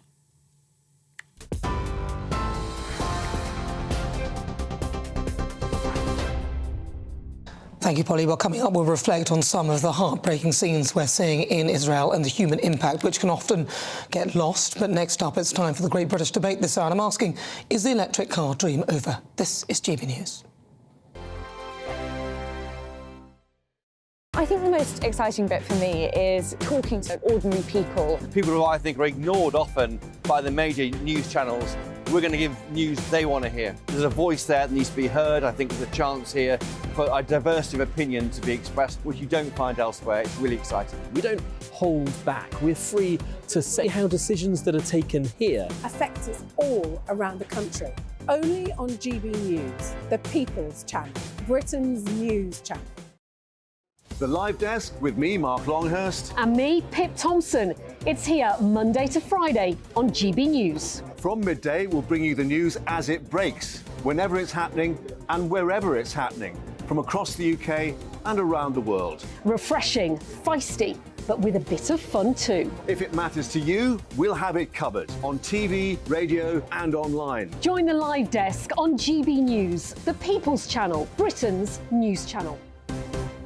So Jubes and Kerr, we tackle the issues of the day with real, robust debate, both sides of the fence, battling it out with me in the middle with my forthright opinions and views. And often really interesting things happen because you start with a position and then by the end of the debate you find actually, well, I might not have thought about that one. What we need in this country is two new political parties. You should maybe think about doing a 2024 calendar. I'm Michelle Dewberry and I'm keeping you company right through until 7 o'clock this evening. GB News, the People's Channel, Britain's watching. Join us every night on GB News at 11 p.m. for Headliners, which is 3 top comedians going through the next day's news stories, which is exactly what you need, because when the establishment has gone crazy, you need some craziness to make sense of it. Headliners. You don't have to bother reading the newspaper. We've got it covered for you. Every night at 11 p.m. and repeated every morning at 5 a.m. We won't send you to sleep like some of the other paper review shows out there. So join us 11 p.m. every night on GB News. The People's Channel, Britain's news channel. Join me, Camilla Tominey, on Sunday mornings from 9:30, taking the politicians to task and breaking out of SW1 to see how their decisions are affecting you across the UK. Bursting the Westminster bubble every Sunday morning, only on GB News, the People's Channel. Britain's watching. Every Sunday from 11, join Michael Portillo. There will be topical discussion, looking at the week before and the week to come. So kick back and relax at 11 a.m. on Sundays on GB News with me, Michael Portillo. GB News, the People's Channel, Britain's news channel. I'm Andrew Doyle. Join me at 7 o'clock every Sunday night for Free Speech Nation, the show where I tackle the week's biggest stories in politics and current affairs with the help of my 2 comedian panellists and a variety of special guests. Free Speech Nation, Sunday nights from 7 on GB News, the People's Channel, Britain's news channel. Nightmare commute. Kick it up a gear with me, Patrick Christies, at drive time, 3 till 6 p.m, Monday to Friday on GB News Radio. You can listen online and on DAB+, on the smart speaker app and on the GB News app. And if you've got an Alexa, all you have to say is, Alexa, play GB News. We're also on TuneIn and the Radio Player apps. From the school run to rush hour, get revved up with me, Patrick Christies, on GB News and GB News Radio.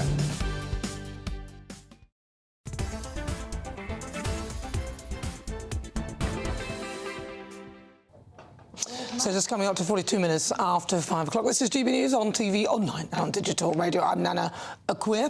Have you just joined us? Welcome on board. There's so much happening here. We'll keep you updated with everything that's going on in Israel as well. But it's time now to return to the Great British Debate this hour. And I'm asking, is the electric car dream over? Now, motoring industry bosses have warned that the price of electric cars could increase by a further £6,000. That is if Rishi Sunak fails to reach a new deal with the EU on tariffs. The Prime Minister is reportedly pushing the European Commission to delay the implementation of new post-Brexit trading rules due to come into force in January 2024. However, Brussels has so far shown no signs of leaving or budging, leaving manufacturers facing the prospect of 10% tariffs on car exports, something that the Trade Commission says could cut EV production by up to 480,000. And all this follows Rishi Sunak's decision to delay the ban of all new petrol and diesel cars until 2035. A lot of people say this could harm the EV industry. So for the Great British Debate this hour, I'm asking, is the electric car dream over? Well, to discuss, I'm joined by my panel, broadcaster and journalist Danny Kelly, and author and broadcaster Christian Hamilton. I can see Danny Kelly chomping at the bit to get into this. Go on then. Well, it's nice to get on the telly this afternoon. It's all about you. The dream. Well, you're the expert on cars, Danny. For goodness sake. OK, let us start with a dig. Look, let's move on. The dream is a reality. Whether it's a nice dream or whether it's a nightmare, it's a reality. We are going to get there. Personally, I was pleased with Rishi Sunak delaying the ban on petrol and diesel, so with some unity with the rest of the European Union. Everyone I know who drives electric cars absolutely loves them. I need to just be fair and objective. I don't like them. I'm a used car dealer. Quentin was correct. They've come down in price a lot, and that's because they're universally unpopular as a second-hand product. OK, petrol and diesel cars over the last 12 months have levelled out or gone up maybe 0.5%. Teslas have gone down 35, 40%. There's a reason for that, because they'll only sell on price. People, unless you can afford to buy a brand new one, and you're probably going to have a charging point outside your detached house, then you're buying a lecky car. Generally speaking, you don't buy an lecky car if you live on the 10th storey of a council flat. Why not? You can have a cable dragging, dropping down yourself. If you're living on the 10th floor of a council flat, you won't be able to afford one. Unless. But my point is to illustrate the impracticality of owning an electric car. You know, you can live on a terraced house. Unless you've got private parking outside your house, then you're not going to buy one. I promise you're not going to buy one. We're seeing there was the guy in charge of 49 service stations, moto service stations, is having to employ people at these pumps, I'll call them pumps, to stop people fighting over the electric car. And marshals. Charger range. So look, Jim and Quentin are looking through rose-tinted glasses. They can afford to have, I bet you Quentin lives in a lovely detached house, as probably does Jim, although Jim's got a hybrid. Quentin can afford a 70 or an 80 grand Tesla. Quentin can afford his own personal charging, and Quentin's a lucky guy. The used car market, they're very unpopular, and generally speaking, they're just unpopular all round. Well, you just come around from what you said at the start, Christine.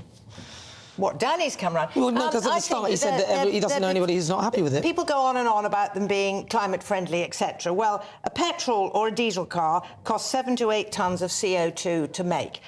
An electric car costs about the same, but you then have to add in the cost of the battery. And we'll overlook for a moment all the lithium farming, mining, etc., and the terrible conditions, etc., etc., and the fact that all these precious metals, they don't come from our part of the world. America produces 2% of the lithium of the world. All comes from places like China, which is not a good place to have one of your main raw materials. And by the time you've added in that another 9 tonnes, so your electric car is actually 16 to nearly 20 tonnes of CO2 emission. So they're not that brilliant to start with.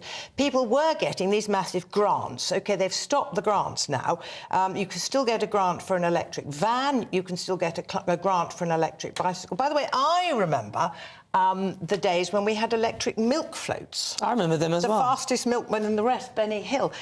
When they were brilliant vehicles for little around-the-town deliveries, but I think it's crazy to think that you can have them all over the country. Look at the vast swathes of the Lake District, Scotland, Wales, etc. You're never, ever... Quickly, talking about the Lake District, there were 6-hour queues last Boxing Day with Tesla drivers trying to get down south. Fabulous. A pal of mine went to Edinburgh with his family, had to turn the air conditioning off because he was running out of range. They're all scared head. That's the gritty reality I hear of people it. saying, "Oh, I've got to switch the heating off." Oh, That's right. switching things off to try and That's keep the the car other going. point. That's the reality of electric cars. At least with a petrol or a diesel car, you know how many miles you've got. Or you can just carry the little extra little can and fill it up. Yeah. But listen, But it's not just going to. Sorry, it's not just going to affect us. just because they haven't been on, or It's You're making up for they lost haven't time, been aren't on you? for a bit, so they're just getting but it carried away. isn't just going to affect Be quiet, us. will you, woman? Be quiet, woman. Stop talking, woman. This says nothing without German car manufacturers as well.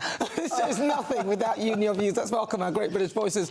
Their opportunity to be on the show and tell us what they think about the topics we're discussing. I've got two of you.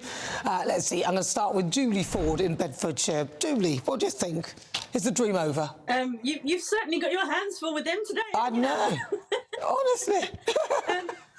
I think the EV dream is over, to be honest with you, unless we can start really bringing the price down of electric cars. Most of them are way too expensive for the average household. We're still having a cost of living crisis. Electricity costs aren't coming down. And as Christine's already said, the CO2 to make an electric car is just devastating compared to petrol and diesel. And I have to agree with Danny, to be able to buy a cheap runaround is what most people need. Exactly. And I know that the EV cars are, coming down in price. Quintin said 25,000. But how big is that car? Is that going to fit your average family? Nah, it's going to be a tiny, tiny car. What about you, Alan McNeely in Grimsby? Afternoon, Nana. I think did the dream ever get started, Nana? I think this is another con, and I just don't think that they're going to take off. Everything that you read about them or hear about them is all pretty negative, so they're not a solution, certainly in their current state. If they get, a better battery or something like that, maybe, but I wouldn't have one, to be quite honest, Nana. I don't know anyone who would. No, I'm with you on that as well. Julie Ford and Alan McNeely, thank you very much. Great to have your company. Well, really good to talk to them. If you just join me, coming up to 49 minutes after 5. Now, I want to return now to the situation in Israel. It's just heartbreaking. This could have been any one of us in the wrong place at the wrong time, and that's why it struck such a chord. Now, youngsters enjoying youth with friends celebrating a kibbutz. They had nothing to do with the fighting. The image of that beautiful German woman who looked lifeless on the back of that truck, her body contorted in an inhuman shape. Reports are that she's still alive, but with head injuries, and if that's true, then her life will be changed forever. And that baby, of course, awful pictures who'd been only months old, riddled with bullets. What kind of people would do that? Who would think of such a thing? Now, remember, this was without warning, yet Israel, sick and tired of the constant fighting, retaliate, demanding Hamas return hostages, are now sending their troops into booby-trapped Gaza, a deadly, desperate mission in international law. A country has a right to defend itself, and I'm not qualified to sort of determine the level of response, and I'd be a hypocrite if my heart didn't go out to the innocent citizens who will also die in Gaza due to the Israeli strikes. But what we have to remember is Hamas are a terrorist organisation, and they are the problem. Like groups like Boko Haram and ISIS, these are death cults with no empathy for human life. I want to get a view on my panel because I never got a chance to talk about it earlier. I'm going to go to Danny first. Danny. I'm really worried about the escalation potential of this. I think what Israel have done when they have collectively punished 2 million people, I think that is scandalous. I think the United States are worried about it. They've sent 2 warships over to the Mediterranean. The British have sent a military presence over to the Mediterranean. So hang on, you're starting with Israel punishing people, not the people who've gone in Hamas that they're trying to get rid of. No, I'm worried about how Israel are now trying to sort this problem out. Yeah. And my initial objection is the fact that they seem to have collectively punished by cutting off electricity, water, fuel, energy going in and out. They're demanding that 1.1 million people flee down south. Well, so they can fight Hamas. Yes, I understand. And so they're telling them that we want to fight now when, they've had the Iron Dome on, protecting them from the missiles that have been coming from Gaza for many years. And finally, after an impromptu attack in this manner, they've decided we're going to stop this. That's correct. But my concern now, that was last week's news. My concern now is the potential for escalation. What were the Israelis supposed to do? Well, in the face of whatever the BBC think, it is a massive terrorist attack. I agree they should go in and wipe out the Hamas military Well, that's what they're trying to do. They're trying to get people to leave. I don't have a problem with that. I go back to my point I said 2 minutes ago. It's about the escalation. It's about them bombing Lebanon. It's about the American presence. It depends if Lebanon. It depends if Lebanon want to get involved and backed by Iran. We don't want them to do that. But Christine, what do you think? Well, I mean, the whole area has been a tinderbox for my entire lifetime, and everybody's entire lifetime, frankly. And one of the awful... I mean, the Jews have been persecuted since time immemorial, and there were people who were killed and have now been captured by Hezbollah who survived the Holocaust. Hamas, and I mean, yeah. just fancy... Sorry, Hamas. Just fancy that. It is inexplicable, and I think, yes, of course, the most horrendous horror is about to be inflicted on people in Gaza now, but what are the Israelis supposed to do? They have given people a chance to leave. Are they supposed to just say, this was terrible, but we're not going to do anything about it? And, of course, there will be collective terror, but what are they supposed to do? They have no choice, in my view. No choice. Well, thank you for your thoughts. I'm glad you got to tell me where you stand on it, because it's a very difficult situation. If you just join me, it's just coming up to 53 minutes after 5 o'clock. This is GB News. I'm Nana Akua. It's time now for Supplement Sunday. This is where my panel and I discuss some of the news stories that caught their eye. Christine, you've got one. It's about Sir Michael Caine announcing retirement from film. Well, I just thought this was a heartwarming story, and my goodness, don't we need that? There's a lovely picture here in the Express of Michael Caine and Glenda Jackson, who have both starred in this new film, The Great Escaper, which is based on a true story of a Dunkirk veteran who escaped from his care home to go over and join the commemorations. Anyway, Michael Caine, Glenda Jackson has sadly died, so it was her last film. Michael Caine has announced at the age of 90 that he's throwing in the towel. I mean, his films, I mean, Zulu, for example, Alfie, and on it goes. I mean, what an amazing, The Italian Job. Oh, what God. an amazing You're actor. supposed to blow the doors off. Probably the swearing. You're not all supposed to swear. Sorry that. I mean, 70 years in the business. Anyway, happy retirement, Sir Michael. Good for him. He's 90. I'm coming back to London on Wednesday, my father's 90th birthday, having afternoon tea at the Ritz. Coming back to the capital. Lovely. OK, my Sunday supplement.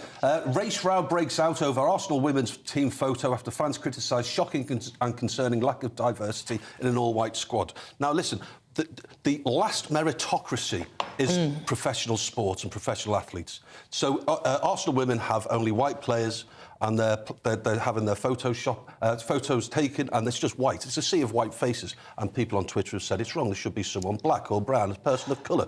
I'm sorry, but if a black or a brown woman isn't good enough to play for Arsenal, then she doesn't make the team. It's as simple as that. And the thing is, women's football, there aren't so many women doing it at the moment. It's quite a new thing to actually have it, properly invested in. So I would say that, and then the amount of black people there are to white people, you're not as likely to have more people of colour in there. So I think it's a time thing. It's an evolution. It'll take time. And do we know, for example, because the England team was criticised, weren't they? And they had black people in the reserve team. So maybe Arsenal has in the reserve team. No, they don't. The whole squad is white. Well, I don't know. Basically a white country. Well, why our royal family is... I would say that I'd pick the best players for the job. It might look perhaps that there could be more investment in some of these areas, but I don't really think that that's any barometer for anything, because if you look at the athletics teams, most of them are all black and nobody says anything.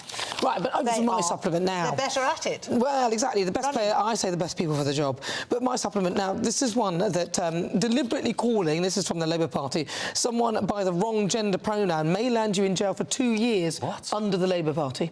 What that's is right. he talking about? Yeah, that's what they're saying. What is she talking about? So misgendering somebody... Sorry, Christine. Misgendering is she's talking to me. Pathetic attempt. It's very bad. But yeah, what do you think of that? I mean, I just call people... If it's a he, it's a he. If it's a she, it's a she. I'm not playing the game. Look, and people will make a mistake anyway. Yeah. I presume this is coming down to hate speech and things like that. So, look, I'm a polite guy. If someone wanted me to call them by a preferred pronoun, I'm going to do that. But if I decided to object to it, I don't expect to be behind bars for 2 years. And you, Christine, you've got 5 seconds. Exactly the same. If you wanted me to call you he, then I would. But I think that if I made a mistake and find yourself in... There aren't any spaces in prison anyway. What kind of 5 seconds are those? Right, on today's show, I've been asking, is Jeremy Corbyn fit to run for London Mayor? And according to our Twitter poll, 16% of you say yes, an astonishing 84%, not even. It's true, 84% of you say no, but we want him to run so we can get rid of Sadiq Khan. I'm going to say thank you so much to my panel, broadcaster and journalist Danny Kelly. Danny, thank you very much. And also broadcaster and author Christine Hamilton. Christine, thank you so much. And as a huge thank you to you at home for your company. It's always a pleasure. Listen, I'll be back next week, same time, same place, at 3 o'clock on Saturday. Take care of yourselves, and I look forward to seeing you then. Enjoy the week.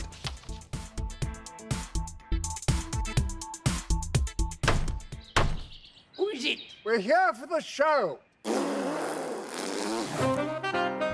More energy this time! Welcome to the Dinosaur Hour. We're here for the show. More energy this time! Welcome to the Dinosaur Hour. I was married to a therapist. And you survived? I thought we were getting Hugh Laurie. Second best. You interviewed Saddam Hussein. What's that like? I was terrified. I'm playing strip poker with these three. Oh! No, thank you. My CDs need to be put in alphabetical order. Are you going to be problematic again? The Dinosaur Hour. Sunday, the 29th of October at 9 on GB News. What you get for breakfast is something that, if we do our jobs right, you will wake up to news that you didn't know the night before. It's a conversation. It's not just me and Eamon. We want to get to know you, and we want you to get to know us. From 6, it's Breakfast with Eamon and Isabel. Monday to Thursdays on GB News. Britain's news channel. People in Britain, they love free speech, but they also love fair play. I don't care if I'm speaking somebody from a trade union, from the Labour Party, somebody from the SNP. And I think the viewers like to see that actually we can challenge one another, but in a positive way. We think we ask the questions that people want to ask, and often we ask the questions that we wanted to ask in Parliament but never got the chance.